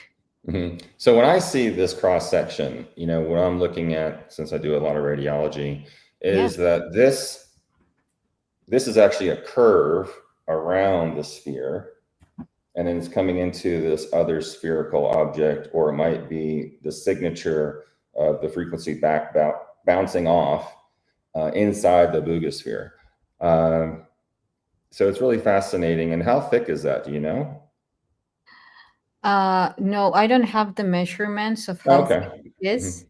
But what I do know is that, for instance, the northern part of the sphere has a different thickness in the metal than the southern part, and that the equatorial part, the equator line, and that it shifts when they do very specific type of tests related to 6,000 Gauss magnets, the molecular structure of the metal starts to have variations, like going, instead of thicker, going smoother, or the other way around, you know. And now if we add this, you know, why I'm mentioning this is because when we see the asymmetry of the inside of the boogosphere, now we will see that it has also an asymmetrical structure in the northern part and in the southern part. So this is one of the reasons why the physicist who is there showing the image hasn't fully gone forward in activating it, because they think that the field would be too unstable. But again, I think that they are not taking into consideration the influence of the gravitational wave field that the fiber optic itself will be creating in interaction with the rest, with the Tesla coil, with and there is also something very interesting embedded in it through that code, which is 16 points which create holographically a tesseract. You know, when you expand the tesseract, we know that the tesseract has 16 points, but when you expand it, then it gives the exact position of each one of these 16 points that appear from the surface to the center, you know. So it has several technologies that if you put them all together, as far as my research goes into quantum mechanics, they create this holographic polarization that leads into negative energy density, which is then therefore an outward pull that creates that levitation mode. So again, putting together all components, not just based on that Tesla coil, then you get the full picture of it. This is why important. That this is one of the reasons why it's so important, the unified physics, because what they think it's flaw or weakness, it's actually its strength. You know, even more when something spins, it generates an homogeneous field. You know, it creates a symmetrical field. If you rotate that coil, it will end up creating the same, like a uniform pattern, you know, if you really make it spin really fast. And yeah, absolutely. And to get back to what you said about you said, oh, it's low if the frequencies are very low. Now that makes complete sense to me, because all the craft run on a low frequency vibration, and our classified devices that we use to find things in inner Earth are low volumetric wave patterns. So when we were scanning different sites, like we do at Blind Frog Ranch, and also some places that I've talked about in the past in New Mexico, when we found these giant 33-foot long beings in stasis, the only way we could see that is if you're using this low volumetric wave pattern, which was developed by an amazing scientist. I won't say his name because I don't have permission to. And we can actually see, we can place this device anywhere on the Earth and shoot this low volumetric wave pattern. And what comes back is the exact picture of whatever it is down there. And there's no limitations of how deep this low volumetric device works. And on top of it, it tells you what it's made out of. So one of the projects I was called in on when this low volumetric, this is just a little bit of science.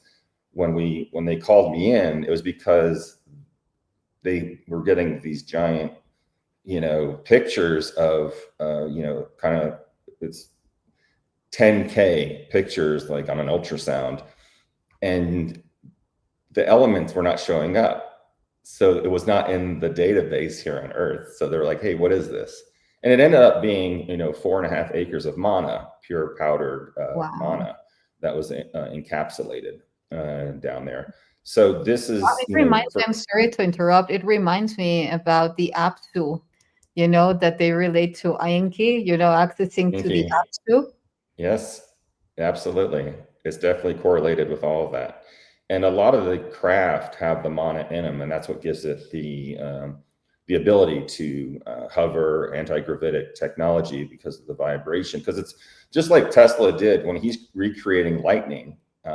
And lightning is how we restructure the water. Dr. Rob Gurley down in Sarasota with the Wata plant, he invented this. He's basically invented, the restructured water by applying, 65 million year old lightning into the water and adding an extra hydrogen electron.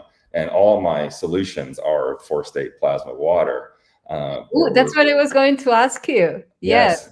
Nice. Yeah, absolutely. Because it forms covalent bonds around the nano gold particles, zinc and silver that I include in there, and many other different particles from here. And even one from a zeolite mine that was hit by a meteorite. So it has all these energies of all this encapsulated in the molecules, and that forms a covalent bond.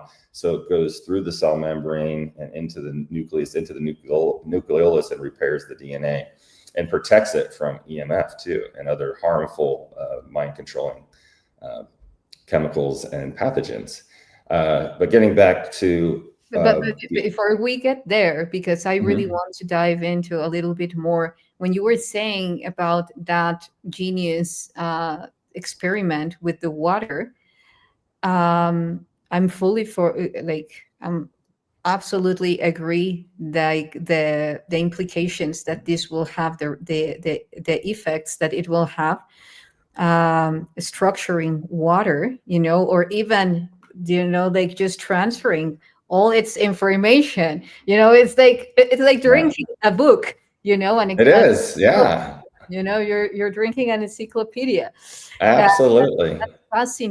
That's fascinating. And I do believe that one of the main purposes, and this is going into my psionics and my capability to tune into the field, but what I have been receiving, for instance, when I translated this was with the purpose of bringing in the codes of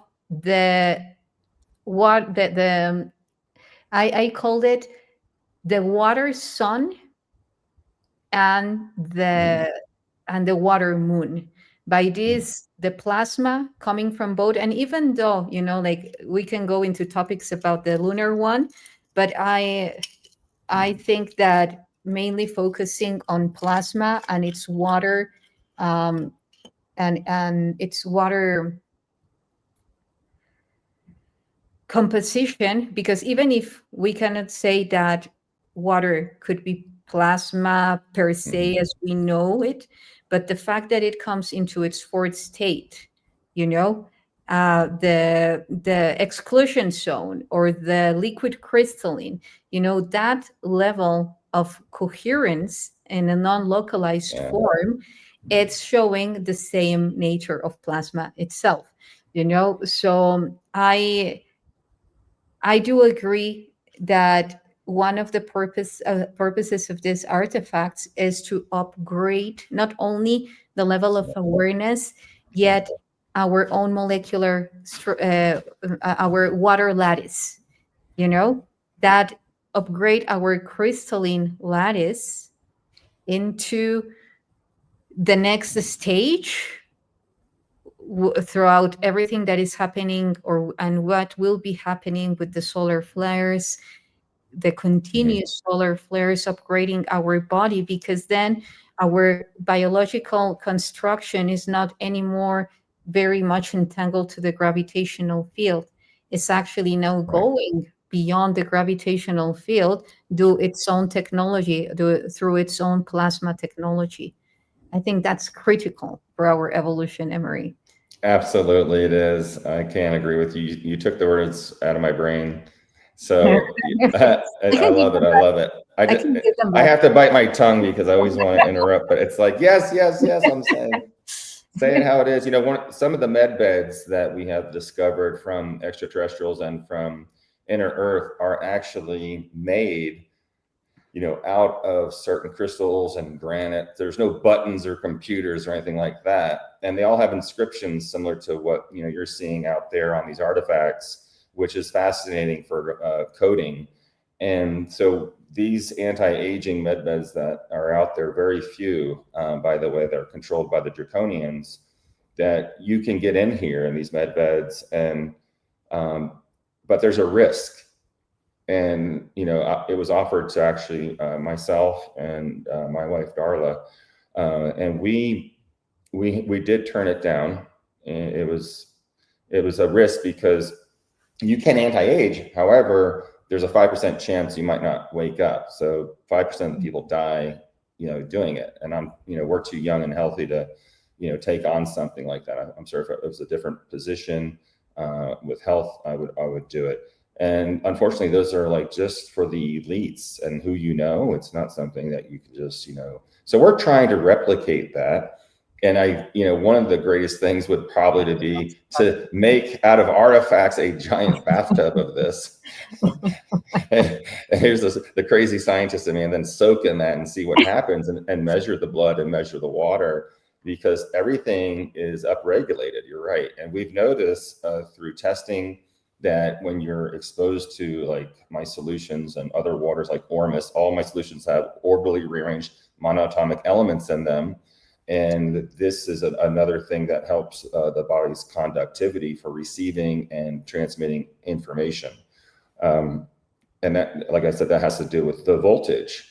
So it is an upgrade, and we can see this because we test it in our labs, and we can see the cells may have just a couple receptor sites sticking out, and they're just trying to grasp onto different molecules and energies and growth factors and proteins in the body. However, when you take the solutions, or when you are in like working with these artifacts, all of a sudden that sphere, that cell, not just has one or two little receptor sites, it just blows up and it starts emitting light. Yes. And that means it's trying to say, hey, we're ready for the download. The cells are ready to get that, bring it into the DNA, into the nucleolus of the cell, and transform and transmute negative energies, transmute any type of negative substances that are in there, and allow the information to flow. And that's also something people can do just during meditation and their breathing exercises and talking to your cells. So yes, you have a lot going on. People are like praying for this person. I said, talk directly to your cells. And you know, of course, you know, me having this huge medical background, knowing everything about the human body and other animal lives out there and extraterrestrials, you can communicate with your cells, and you can talk to them and say, hey, you know I've been eating bad, and I'm sorry, you know, my gallbladder, but you know, I'm not going to do that this week. And here, please, you know, help me regenerate the tissues and get myself healthy again. They are very aware, and even like you said, speaking is really important. Just like we're speaking together, okay, and you're hearing it, and your brain is, you know, trying to assimilate that. Well, the cells do the same thing, but they do it on a chemical concentration gradient called chemotaxis. And that chemical concentration gradient is frequencies. So they're actually talking lightning fast through these frequencies called chemotaxis. You guys can look it up, chemotaxis. And it's a new science that, you know, we're hoping to divulge here. Because once we can understand the frequencies and open up the cells of your body, all cells, you know, neural cells, muscle cells, everything in the body, blood cells, then the communication is instantaneous, and the body knows how to heal itself. It's just being suppressed. Yeah, I couldn't agree more. And thank you again for bringing this up, because you reminded me of an African tribe that when someone is born, they encourage that person to connect with its soul frequency. And for me, that was while I was in Egypt. being every day by the pyramids and the temples, having hours, quality hours just for myself. And I started to modulate and to test different frequencies coming through my voice until I got to that pitch that every time, as soon as I emit it, my whole molecular structure is zoom, you know? So I do that a lot when it comes to upgrade. Instead of, I speak it, because then let's say the cognitive thinking says, okay, we're doing this. But then I transmit it through tones, and then I feel immediately how all my cells, my mitochondria, my microtubules, neurons, and so forth are responding. And that's one of the biggest experiences that I have had while I was living in Egypt for 4 years, because I was by the desert and I went through one of the stargates that there are. When I came, like, I cannot tell you, yes, I physically went in. I can just tell you when my consciousness came back, I went through 15 days of full biological restoration. And by full, of course, you know, like, not full, but I'm talking about the reticular system, circadian system, you know, like I would just be sleeping 2 hours, and the rest of the day, a lot of languages were restored in my mind, a lot of knowledge related to neuroscience, a lot of, like, just in general terms, you know, I went through this huge exponential evolution. And one of the things is simply commanding your biology. Yet you need to know how it works, because that's also an act of coherence or love that you have, you know, communicating with it. Like, hey, I know how you function. Because seriously, Emery, like, the technology that our body it has is crazy. It's cosmic. All the technology that we see outside is the result of reversing engineering our own biology. You want to know how an artifact works? You will find it here. Absolutely. I have to share this now. I know Darla's going to laugh. You know, I get all the time, yes, I design med beds. Yes, I'm making our own med beds.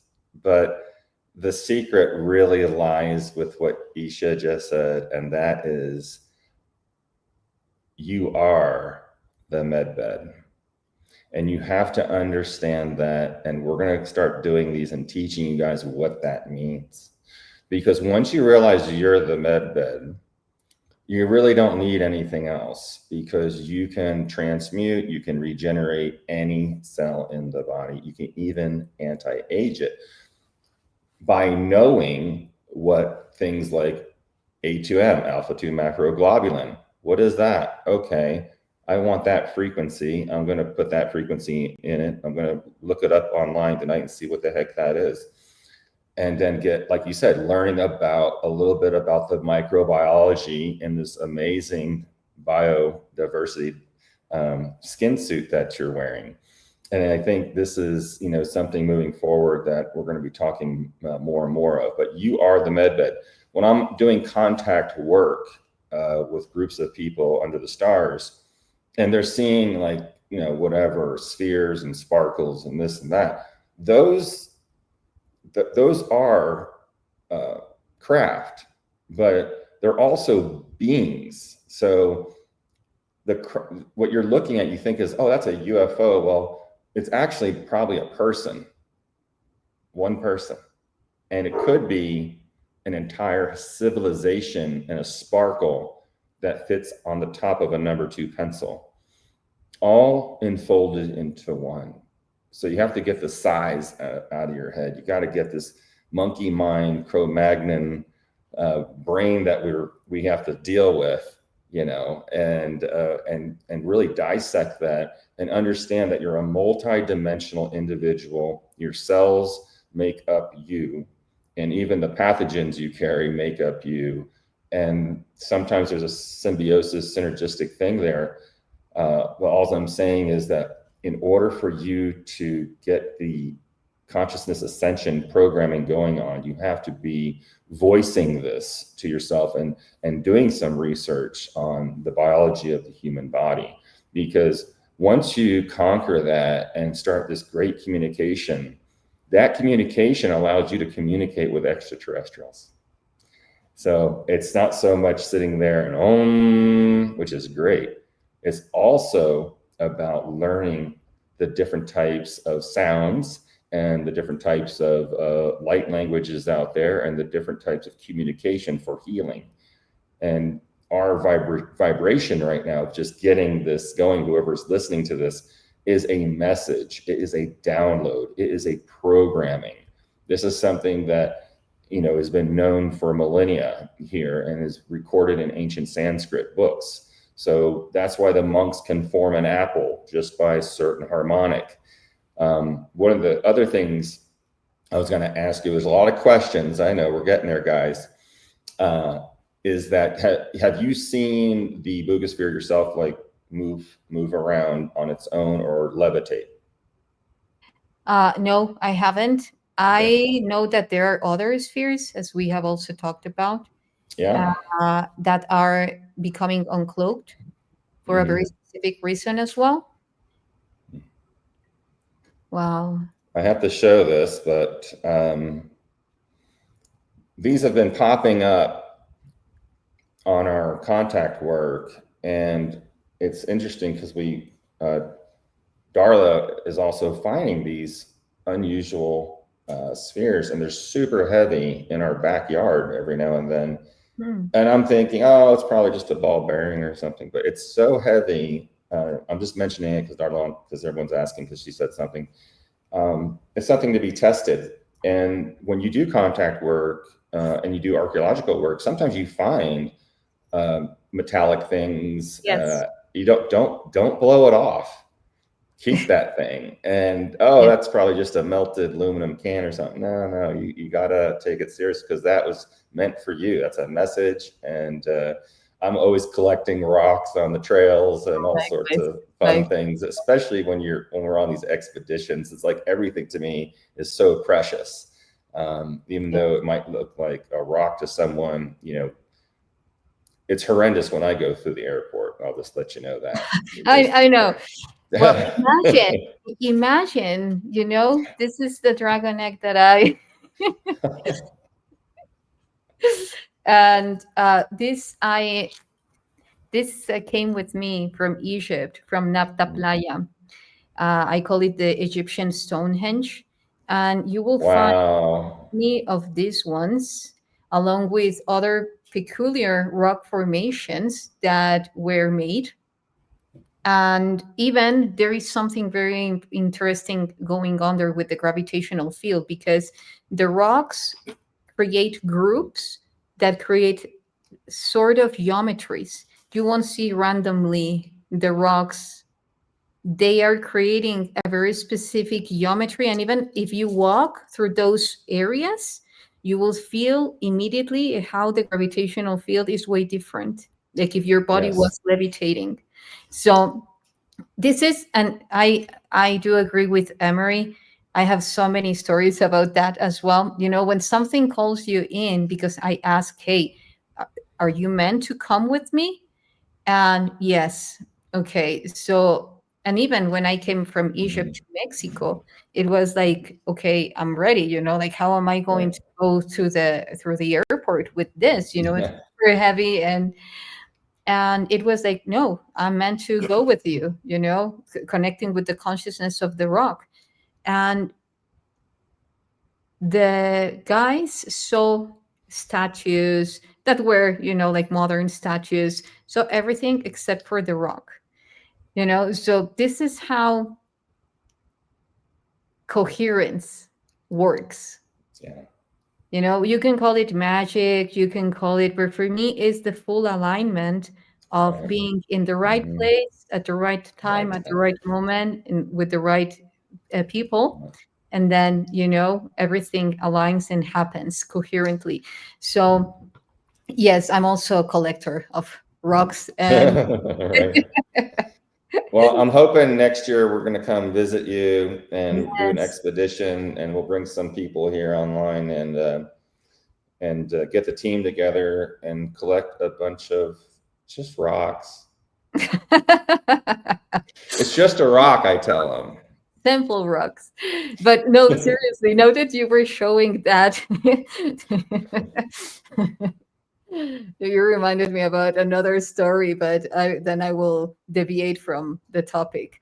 So, but now that you're showing them, one of the messages that also came to me is that they would be becoming more and more and more evident, visible, and that at some point there will be one day that a lot of them will be removing their cloak technology and will be seen, and they will be creating this huge configuration. So that will be very interesting to see how that unfolds, because a lot of people is now telling me, hey, I'm looking at the spheres. I'm just, even in Las Vegas, I was walking by the mountains and I saw a couple of spheres there.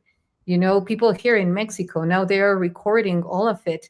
So why now? Why spheres? Why, like all of these aspects that, for me, the simpler that we get the message, the better, which is mainly disclosure, which is also how to access to the information that they are imprinting in. Right. Yes. It's not only about they reckoning or collecting information, it's also what they are imprinting in the field. Yes, it is. And rocks and crystals can hold lots of different information and have a vibratory harmonic signal that can actually help reprogram yourself for usually the benefit. And I think that's important to take note that these small instances when you might find something or might see something out of place, these are small messages to you to investigate and to take advantage of that, because you guys are asking, I know all of you on here are asking for contact. Contact happens in many different ways. And, you have to be aware of your surroundings, aware of your body. And like you said, surround yourself with like-minded people and don't get caught up into trying to convince someone they're just not at your level yet. And a little bit of therapy there for everyone on here. And so not everyone is as blessed as we are, YssaH, to have such an amazing collective group. And I'm blessed to have, all of you out here listening and showing your support. Well, YssaH, we do have some questions that people are asking throughout this 2 hours. And I know we're going over a little bit, but I don't think anyone's going to complain. And so if Cameron, if you want to, let's see, let me see, start. Okay, it says, or Kim Aston said, I wonder how much time it took YssaH to create the work on her drawings. Oh, let's say about 2 days. Well, per. Sure, yeah. Yeah, per code. Maximum 3 days, because once I get on it, it's like nothing can stop me. Like if I'm writing a book, I barely just go to the bathroom and go back just to continue drawing. These have many purposes. They are portals. Some of them actually open stargates. You mentioned something very important about the bloodline. I also explain it as the source code, or our own geometrical body, which is we have our own cosmic fingerprint. And when we activate it and use it, we can open stargates. We can access more easily to portals. These are they are, as I said, related to machinery, to technology. For instance, this one that you're showing now, I translated it after connecting with the Bugasphere. So this is one of the ways that I received the information that a lot of spheres will be popping out more and more, and one day there will be, like collectively witnessed. So yeah, no, I love it.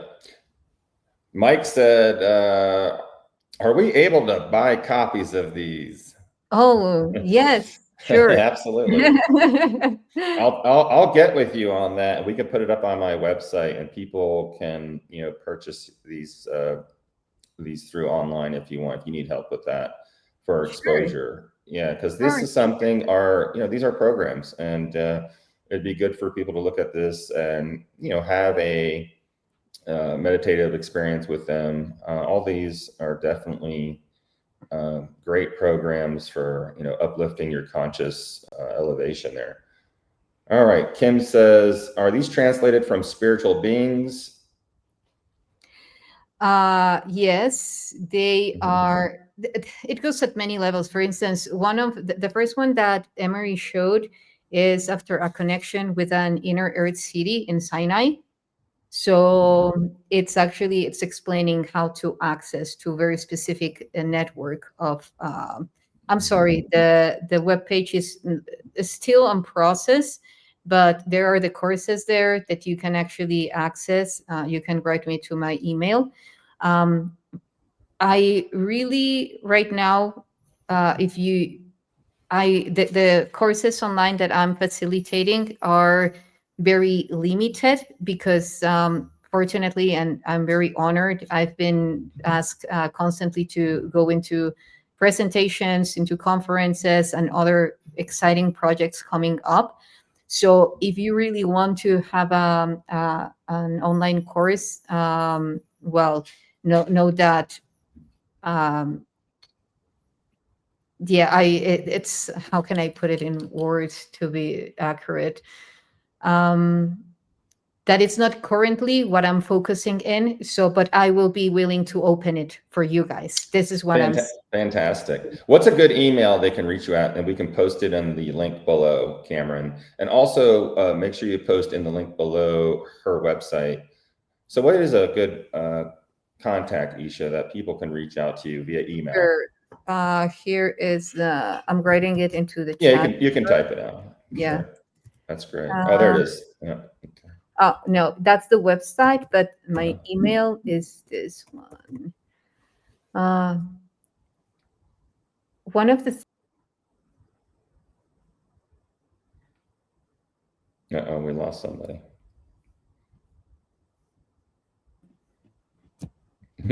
Hey, Cameron, how you doing there? Hey, looks like she dropped off. She'll be right back. I'm sure she's just going to join back in. Yeah, of course, of course. So are there any effects from Aquaferry Nano Blue? Yeah, there's lots of effects. I mean, you're introducing minerals that you're kind of only born with, like the ormus that's inside, and it helps, reestablish. I can't talk about all the stuff here on this video because I'll get ixnayed, but you can check it out on emerysmith.co. Mike had a question about that. And there's a lot of descriptions of the ingredients. So look up the ingredients because the ingredients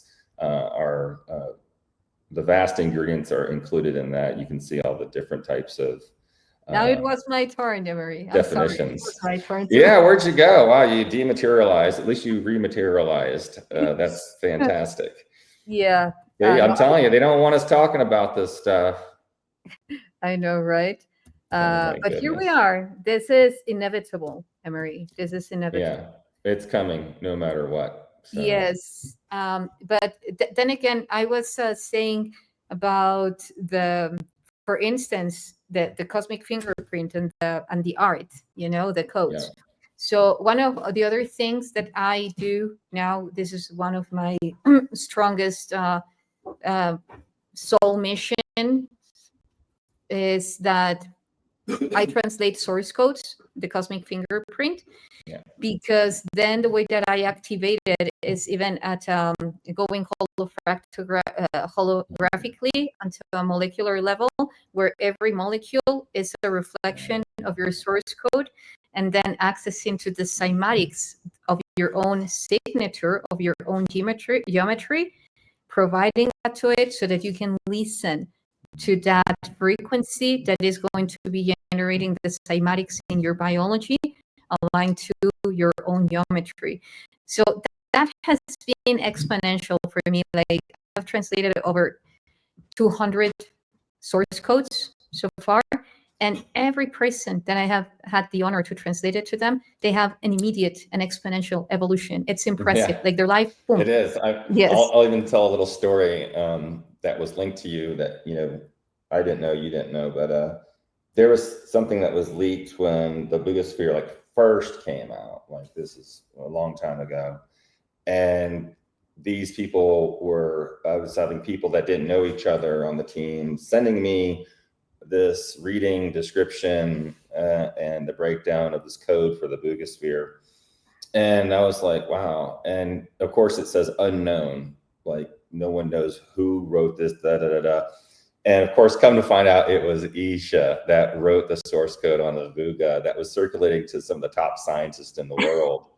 And it was just because I read it, and then and just recently meeting with YssaH, I was like, hey, did you write this? Because this is definitely you. And I just felt that energy when I read it. And then after talking to you, I was like, it was definitely you. And she's like, yeah, that was me. So a lot of people are affected by this, by these source code activations, I'll call them, that you have done. And I think it's also a great step in the positive direction for people searching for this higher level of consciousness and programming.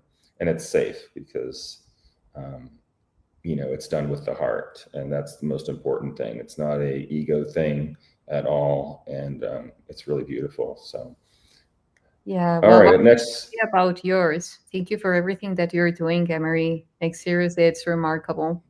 I have many things to share. I know that we're going through the questions. We have so many things to talk about, but when you were talking about the granite beds, I'm going to share with you one of the structures that was shown to me to create. It involves an upgrade of the pyramids that we know by now. It will be like a current version of them. Wow. That involves non-pyramidal structure, but involves granite and involves X. That's the only thing that I'm going to say. Okay, I love it. I love it. I know what it is.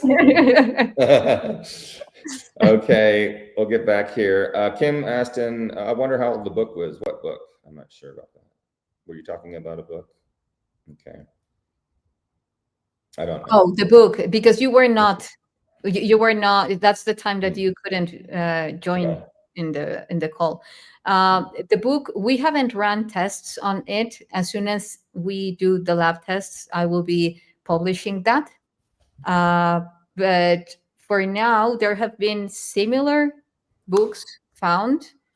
Yeah. And they have dated some of them even 15,000, some of them 18,000 years old. So as soon as, again, this one doesn't have a lab test, as soon as it has, I will be sharing the information for sure. Okay, well, thank you. Thank you. It's going to be great. It's another subject we'll write down. Glenn Mate, let's talk about the harmonics of scalar frequencies that are emitted. Yeah, we did talk about that, Glenn. Kim. I don't know if you saw that there are even some devices that create at the moment in situ, you know, this huge field of scalar energy. Yes, yeah, we have, I know we have Dr. Sandra Michaels is on here listening, and she is the inventor of the EES system, which is a scalar system used for healing. Definitely check that out if you guys don't know what that research, Dr. Sandra Rose Michaels and the EES system. It's fantastic. If you don't know what that is, you guys can write in. I'll get you information. There's one pretty much in every city around the United States. I'll talk to you about that, Isha, at a Yes, later date. yes, please. But please she's a fascinating, amazing woman. She's definitely on our team. Okay. Okay, the next one is Glenn says, okay, that's not a question, but okay. Since most of these artifacts reference in 4 directions and 4 elements, have you activated yourself with these elements, and what were your findings? We kind of covered that, I guess, but you can elaborate a little bit more, maybe. Well, one of the things is making more clear to me that it's very important for us to tune into the holographic field, into our capabilities as multidimensional beings in the 4th dimension, which would involve going back and forward into timelines or spatiotemporal constants. That's how I refer to them. And therefore upgrading our capabilities to, this is super important, the correlation that memory has and ripples in time, because for every synapses, like dynamically speaking, not just about the electric discharge happening in between neurons, yet involving the microtubules and the full structure of the neurons. When that happens, there is this process in which ripples are generated, and then going a little bit, shall I go? I don't want to go really into depth. We can go that in another time, but just by this, that when you access to the potential of the 4th density and how you can actually shape your reality within the space memory network, then you will get why very specific factions have had so much power in timelines, not only through stargates or other type of devices, yet because every day they anchor the best timeline for them due to the use and knowledge of how the brain functions and correlates to the space memory network through the 4th density, or the 4th dimension, so. Yes, great explanation and great question, Glenn. Okay, we have here, Victoria. Hey, Victoria, how you doing? Have you connected with Richard Hansen of the FARES, F-A-R-E-S, in the Yucatan, Guatemala, his discovery of the Snake Kings in the Mayan earlier history? Oh, I have heard about the discovery of the Snake Kings. I hadn't heard about Richard Hansen, so I haven't connected with him. But then again, like now the networks are enhancing so rapidly that I'm quite sure that at some point we will be connecting. Okay. Thank you. Thank you, Victoria. Mike Kernert said, are there any side effects of the Aquafarian Nano Blue? There's no side effects except, no negative side effects, because it's all natural. There's no chemicals. It's all based off frequency, minerals, and programming of water. So it's, all natural. There's nothing, no one's ever had reactions or anything.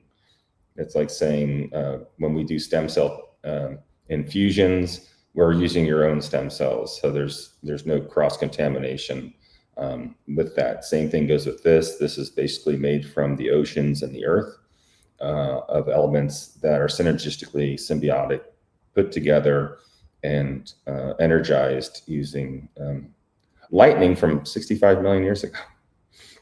Wow, I really want to try it. I'm so looking forward to it, Emery. Yes, I'm excited to make your care package and send it over to you. You're going to have quite the experience.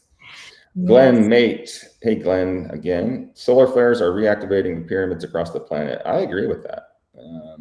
What do you think about that, Isha? Yes, the pyramids and also the molecular structure of water. Yeah, that's the key. That's the key. Yes. And you know what? Now, if we dive into the pyramidal technology and how it would connect to our biology, and for instance, in this case, the plasma in our body through the spinal fluid that is interacting with the neurons, for every pyramid that activates, there is a connection with our pyramidal neurons. So as far as I remember, the pyramids would be very much activated and actually even manipulated as a unity consciousness through the very same mind. Let's say at the highest peak of Atlantis, before things happened. So there would be like a very united form of connecting with the pyramids, that for every free energy that, or let's say 0-point field, that would be amplified and shaped into the reality, it would have a reflection in the neural pathways of the beings present at that moment. So now that's also a possibility. If you know how it works, you can give that command, and even just by connecting to, let's say, okay, I'm connecting to the pyramidal network that is simultaneously existing at a 9th density, or coming at a 9th level of consciousness. So then you're opening to that archive, or to that field that it's present in the space memory network, and then you're routing through your own wormholes in your body, through the signaling process, microtubular, for a state of water, like at every molecule intertwined with that space memory network. And then you're bringing all that information, all that reality that is simultaneously happening. So then now you have pyramidal neurons activated in that level of consciousness, receiving from the solar flares that are currently happening, and you becoming an enlightened being. Sounds really. I couldn't have said it better. I just get excited when you say microtubules, because that's part of the organelles in your cell, like the mitochondria, the Golgi bodies, and these are all, parts of your cell. And when you learn all the parts of your cell, you can program them by reaching out to that source field, and like YssaH does, code it. And it's super high tech what we're talking right now. I don't want to lose you guys, but I wrote it in there so you guys can research it. Well done, well done. So we have Sohinbao. I hope I said it right. Sohinbao Cone, or Sohinbu. That's Sohinbao, I think. How do we source code translate? Is that a paid service? Well, I think it's more of a teaching, and I think I'll let YssaH, answer that, because I know she's extremely busy doing a lot of things. That's why we're having these webinars now, so you guys can learn from it. And maybe YssaH could, by the end of this program, send home a little piece of homework for people to do, a little meditation or something. What's your answer to this question, YssaH? Yes, I'm currently also, as I'm going to present on that in my next in the next conference in Dallas. Then I was thinking also of opening a group on that. We can do that the same way that you say, Emery, and also knowing that at some point by the end of this year, December, I will be opening a group to go into this method, because I activated in 3 levels, three different levels. Which the first one involves the 8 original cells, which is the blueprint in which our cells, when they are very much in its pure state, the first form of replication, before they go all the way to 32 being a morula, then they have at the 8th, when they are 8, then they have the core information, your blueprint, before it starts integrating other types of information related to your transgenerational. And even though the conception of your physical vessel comes from the egg of your mother and the sperm of your father, let's say that you have very specific ranges of purity before, like there is more information being activated within your cellular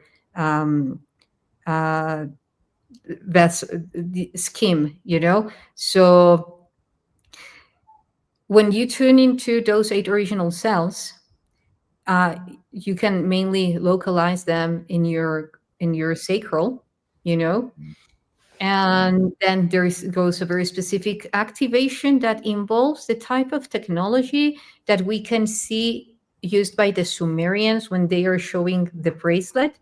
Because the thing is that when we know how to bend time, we are creating infinites, and then we are creating two petals. When you have very specific amounts bending time or realities connected, in this case, to these 8 original cells, then you are creating the full spectrum of lotus flower, name it, and that unfolds in your sacral. And then moving forward into your 33 vertebrae, connecting to your rib cage, there is a very specific point in your rib cage that, well, behind just when where your rib cage is going to begin, that there is an energetic knot that is even shown in Egyptian templates, where Horus is creating a knot on one side, pulling one side, and Set in the other. And according to what I have decoded, one of the things that Set represents in that manner is the simulation itself. This is why he's unfertile, because inorganic forms cannot reproduce themselves. So, like, I would like to look at it like every cosmology. I like to look at different levels, like as if they had existed physically, and also when it comes to how they encoded everything through the simulation, into a huge program. So, and then Horus representing the divine enlightenment, let's say. But more than that, there is a part in our brain that is the interthalamic adhesion. And that's the point of quantum connection in between our brain hemispheres, not the corpus callosum, yet the interthalamic adhesion. So when this bridge connects, then you get let's say, the full technology of that black hole in the brain that is connecting to hyperspace and other more complex works. But and then, well, I just gave an intro. I don't want. That's a great intro. I couldn't have put it better. That's so beautiful. I think people are going to resonate with that for sure. Thank you. And you're definitely the person to do that. And we're going to be doing more of these moving forward. Let's see. Oh, this is a great one from Kim. Does YssaH have a favorite artifact that she cherishes? That's a hard one. Yeah. I know your collection. Yeah, it's a hard one, but I think it's per moment. When I'm integrating something, then I have a deeper bond with a specific artifact. When I have fairly integrated its information and the other way around, then it's like connecting more with another one. For now, I can tell you that the mask that I showed that has the symbol, with the same symbol that I translated, I think that one, because it also has very unique features that I had never seen in another artifact. So somehow it gives me a sense that it was created from higher fields, designed, and just when I was at the right place, it manifested through the quantum, like somehow the sense that it gives me of the pyramids. That's why they are so perfect, because the way that they create some of this technology is from the holographic field, filling in the vessel with high precision and perfection, and then peering into the particles of light, compressing them while ralentizing its speed, and then densifying it into matter. So the mask. The mask. Wow. Brilliant. Well, YssaH, we're wrapping it up here, but look at this. Oh, I saw that. Again, you read my mind. I saw that and I wanted to ask you, that is sublime. Can you share a little bit more about that, please? So this, that's a type of amethyst. And what we do is we irradiate it with gold, I don't know if you can see it. We have pictures of these on the website, emerysmith.co. Let's get a promo code. Look at this. You're already up there, Cameron. Give them a promo code to get a discount. But these are already been activated. These have been on contact work expeditions. This one is specifically from South America and from one geode. This is one part of a giant geode. And these, when we irradiate them, it's not a negative thing. It actually amplifies the far infrared frequency for healing, and it's great for meditation. And it's also a protective part. So if you want to have it next to your bed and you're getting zapped by energy beam weapons, it'll go into that. They're really large, by the way. Like this one is over 1 foot tall and it's 25 pounds. This one is druzy. This one's druzy. Okay. And this is a type of amethyst that we irradiated this one with titanium waves. So it gives it a big rainbow look. See that? That's exquisite. I mean, it's very exquisite. And all of these have been entrained during our contact work. So they're already programmed. You can deprogram them just by dipping them in some salt water and making some affirmations. A lot of people out there have been asking for me to, because I always show crystals all the time, but I've been a crystal dealer since I was a child. So I love sharing crystals and getting them out to the public and sharing their experiences with those. These are all activation crystals as well. So if you're into these relics and crystals, definitely check it out on the website. There's a product code, promo code Cosmic Crystals on checkout. There you go. And we're doing a little sale on them right now. We also have, let's see. Emery, do you want to extend that sale? Yeah, let's extend it. It's going to be at the end of the day here, midnight. All right, we'll extend the promo code. We also have something. Let me see if I can. Sure. Yeah, I just want to share. Sure, please. I'm more than happy. If I can find it. Huh. Let's see here. Well, oh, here it is. Are you doing devices with those type of crystals?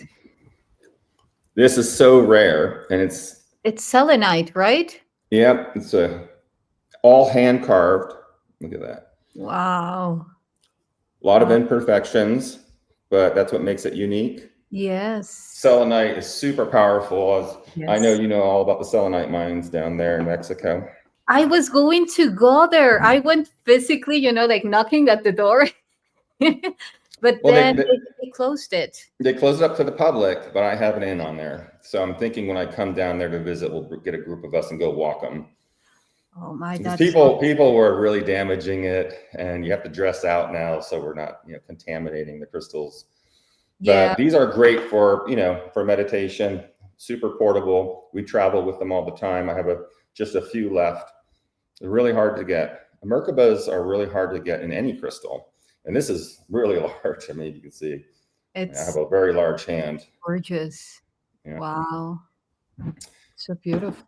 So we add different crystals, every week on the website. Now we're gonna have a separate website for that because we have so much stuff on there. We're rebuilding a new website. But all in all, wow, what an amazing webinar, YssaH. These people are very excited. I want to thank you, YssaH, for coming on board, sharing your experiences and sharing all the knowledge of source code. You're definitely the ruler of the source code, and I'll just say the source code interpreter.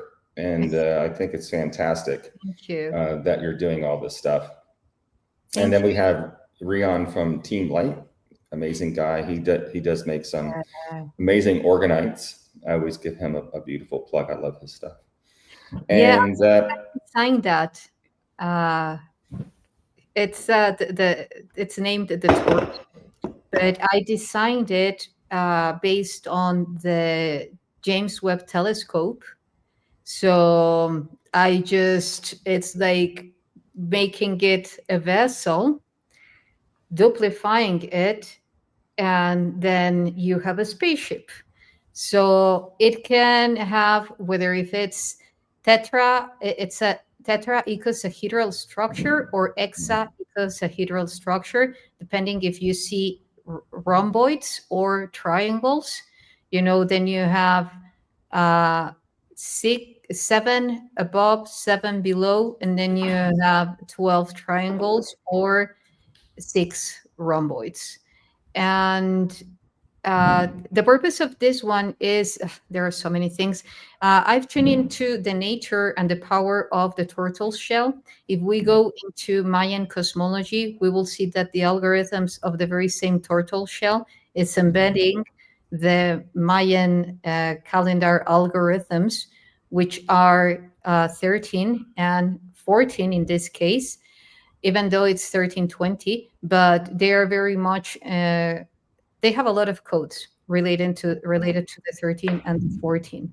So, and if we say that the turtles are one of the species that have or show more longevity, we can ask ourselves why. And then the way that they are always going inside their shell, and like, what is the field, the energetic field that geometry, that those numerical algorithms are creating, that keep them aside of the transgression of the different elements here on Earth, that create actually people aging. So absolutely. So you can also connect with different spaceships. I'm sorry to interrupt, Emery. No, you're good. No, it's great. It has golden flakes as well. It has crystals. It has orgonite tech. And then you can connect, you can call in spaceships, because if you activate this holographically, like you can even stand. If you're not very heavyweight, you can sit on it and just give the command that it's exponentially unfolding as a hologram, or just visualize it. And then like creating this spherical field around you. And then you can start, due to the, let's say, law of resonance, calling in other spaceships that have the same resonance, like communicating through the same frequency, through the same geometry, through the same, like all of that, and receiving messages. You can also be activating the cosmic clock, through the numerical values that it has, to go beyond the, I don't know what you think about it, Emery, but for me, one of the critical things that we need to do is go beyond the Gregorian calendar, like yes. Oh, yes. Absolutely. We'll call it the cosmic calendar will be the new one. Yes. Oh my goodness. Don't get me started. That's enough. I'll write that down, a whole nother episode on that one. For sure. The misleading of that. No, I'm glad you pointed that out, because, nature has all the designs in it to heal us. It's just decoding that. And once you decode it and understand the geometric, science behind that, you can do amazing things with that. And a lot of these, like I said, a lot of the solutions that I have actually go through all the geometric crystalline quartz shapes. So the 5 platonic solids are programmed into, like the nano emerald green, for instance, has cholinterazines in it, which come from the jellyfish from the Marianas Trench. So it's bioluminescent. So it brings light into the DNA. And even it can, I'm sorry to interrupt, it can even bring properties of differentiation, like reversing aging. It does, yeah. I can't say that though, but yes. Okay. So I know the lights are on, you can't see, but I always send a black light with that. And when you order crystals, by the way, I do send you a 50 ml tube of this, which will take 5 cc's a day. People are getting that, or the nano blue, which comes in smaller vials, but we sell them in the big 1000 ml bottles, as you guys have seen a few times over, which if you really want to get into it, take an ounce a day by itself. You don't want to mix it with anything, because it'll destructure the water. So you take that by itself. You can drink water afterwards. So And it helps block the EMF. I know Michelle DePaul's on here. She made a great video. I didn't tell her to do it. She went on and was being the skeptical researcher she is. Where's that video? Do you have that video just to show YssaH about how this is protecting the DNA? Let me pull it up, all right? But let's just say allegedly it has regenerative properties. Allegedly, yeah. And none of my stuff is here to treat anything or disease or anything. You're not selling it's the just potion. No. It doesn't. No, I can't say anything like that, of course, and that's not what I'm here for. None of this has been approved by anything. This is just the ingredients have been approved and many studies on, which was I always tell people, go to the website, look at the ingredients, research the ingredients, and then you can see what that is. And we do have sprays. You know, you can spray this on you before you go onto a plane or go into a group of individuals. We also have nasal sprays as well, and you know, body sprays for that. And it's creating a frequency, like you said, a toroidal frequencies, and it's also activating the heart frequency to create a frequency around you that helps block any harmful, I'll just say, things. And yeah, really interesting stuff. We also have devices like the cosmonic Skinar system developed in Russia, which I was introduced to 25 years ago by some cosmonauts. Some training done at NASA. And these are not Skinar technology. You can also read up on that on the website at emerysmith.co. So these are all things that we're talking about, little tools that you guys can take out. And, you know, like she was talking about this spaceship tortoise. I didn't know you helped design that with Rion. I didn't know that. Oh my God, that's so funny. Oh my gosh. Yeah, some great products, and it's so much fun to like investigate yourself. I always tell everyone, go do your own. Take it, see what happens. Let me know. We have thousands of testimonials on these kind of things, and it's all about, you know, getting in alignment and getting you to connect to source and downloading it for yourself in any ways or means necessary that you want to increase your health, longevity, and you know, consciousness. It's all about the message, and it's all about having tools to help you focus on that. So I know when I look at that bottle, oh my goodness, did I do my meditation today? Little things like this help you move forward, so you guys can, you know, start making a conscious effort for your body, because you really got to be in tune with your body. It's so important to have the love for your body and every cell in your body that emanates this light. And there's so many light spectrums, hundreds of thousands of light spectrums we cannot see in. And we see a very small part, just like X-rays. They're there, but you can't see them. So this light from these jellyfish brings the light, and they live forever. You know, these things have been here they're one of the first creatures, you know, on the planet. And there's also, you know, reports in the scientific community that they have found, you know, moons that are covered in ice and underwater. There's jellyfish. How do they know that? Well, I'll tell you how they know that. Oh, here's the video. Oh, look at all those amethyst. My goodness. Speaking of which, that's a crystal palace. I'm now, after this, I'm gonna go lay down on all my crystals. I sleep with my crystals. Okay, here we go. Is there a volume? So she has artifacts with some of them. Yeah. I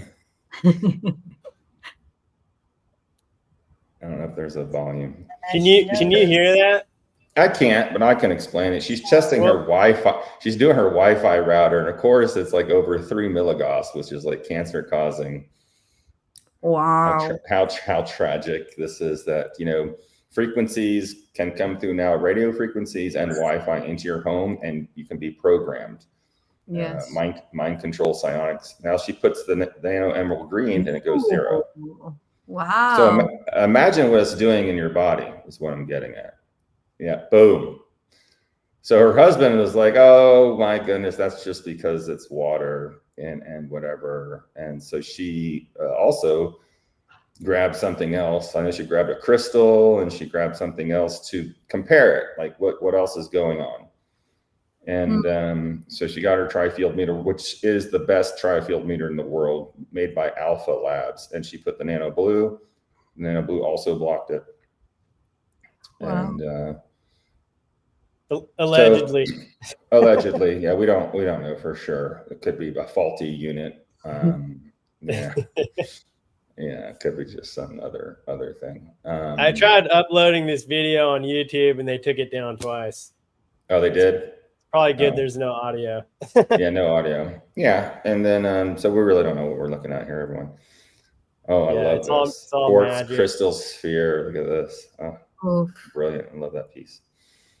And what type of crystal is that? That's a quartz crystal sphere. Correct me if I'm wrong, Michelle. But there it is right there. So it's still not blocking. Crystals are hard drives. They definitely absorb, you know, they can also transmute. Doesn't mean it's not doing anything. So there it is again. To do what? To do that with your crystals? Yeah, we do it with crystals.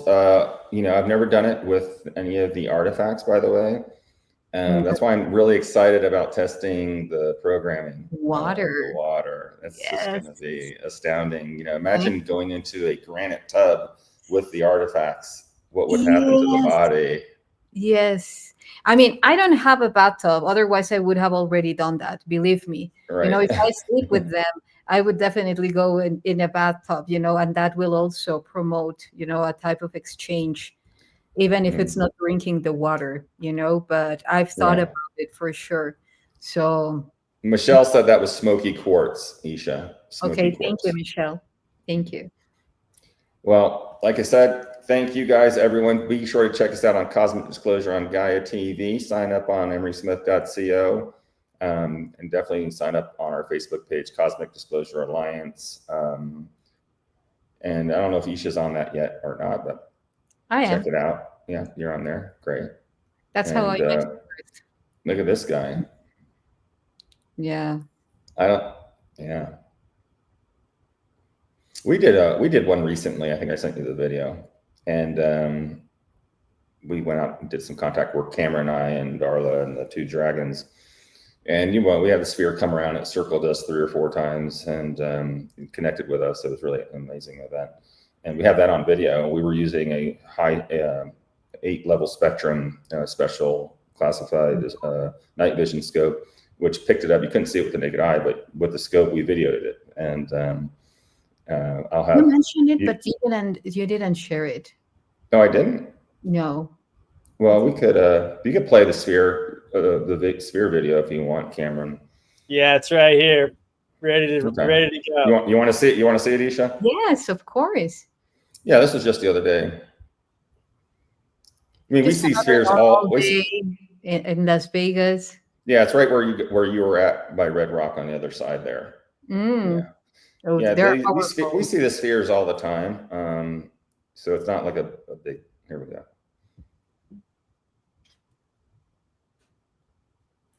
Now, I'll compare it to a jet here shortly so you can see. Cameron made a beautiful video comparing the two.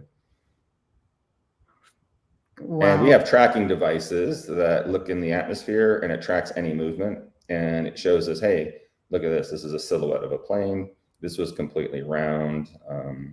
It was metallic. It was definitely, I connected with it. It was downloading me the entire time. Let's see here. Yeah, thanks for doing that, Cameron. You read my mind. Here's a little blown up version of it. There we go. It was really going really fast. Compared to the jets that were right beside it, there was no comparison. This thing was flying. It was hard to keep it even in focus. And yeah. And to compare that to like a jet, Isha, on this with these special scopes. Nope.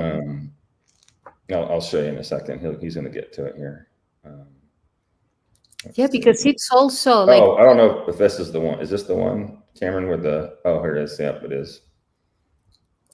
This was your conventional alleged passenger jet See, No, yeah, there is no point. a little difference there.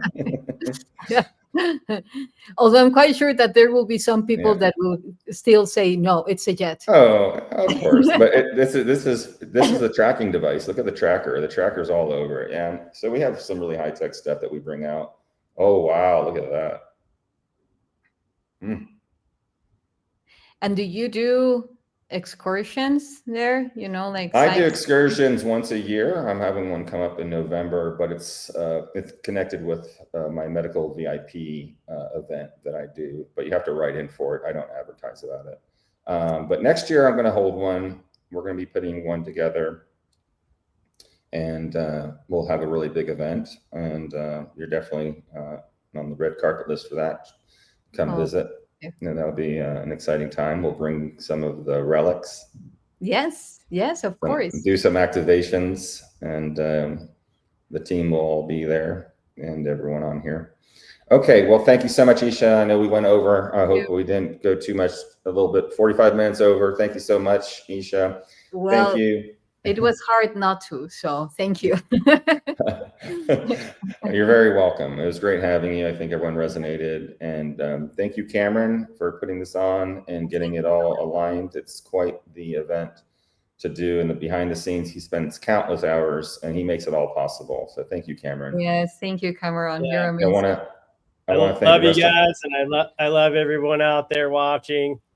Much love and light to you all. Stay the course, because we're on the path to disclosure, and it's been excellent here with YssaH talking about extraterrestrial artifacts disclosed. All right, Emery? Thank you, Cameron. I want to thank all the team members that are on here, the VIPs, of course, my lovely wife and the dragons and our lion. And so thank you guys for making all this happen. And we're going to be doing this a lot more frequently, probably twice a month now on Sundays. So make sure you sign up, emerysmith.co, get on the subscriber list, and we'll definitely be including you on all these.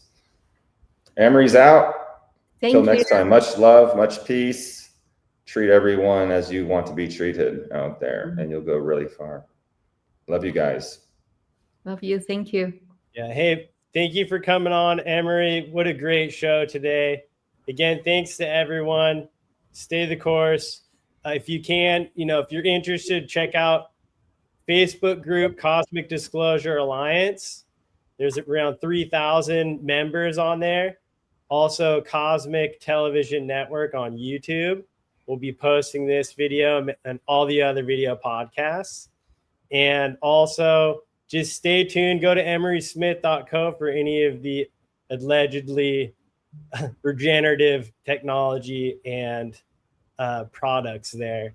And just, hey, thank you again for coming on. And we really look forward to next time. Any last closing words, YssaH? Well, thank you, Emery. Thank you, Cameron. Thank you, everyone, for watching this transmission, this webinar. I'm truly looking forward for the next one and everything that will be unfolding from this. I just want to say that the path, we have walked the path for a long time, going outside of us, getting distracted on many things, news, fears, thoughts, emotions. And the thing is that the path has always led within. So even the highest discoveries, the most outstanding discoveries, will always be within. And that's when you get to fall in love with yourself, to be passionate about the magnificent technology that is continuously unstoppable happening within, until you transcend, and then it will lead to another type of construction, yet the same formulas. But the thing is that there is nothing that can move you in this interesting reality when you remember who you are and why you came here for. Do not underestimate you. Do not underestimate yourself. take yourself seriously and have fun while discovering and remembering your divine power. There are no limits when it comes to this construction. But again, it all fades away when you don't come from the space of the heart. There is no reality that can actually be sustained when it doesn't is when it's not sustained from the space of the heart. So be wise with your choices, be truthful to your mission, to your inner wisdom, and may we find ourselves through the resonance that we emit physically, non-physically, and continue to co-create this beautiful new earth together. Thank you. Thank you, YssaH. That was beautiful. Until next time, everyone. We'll see you soon. Time.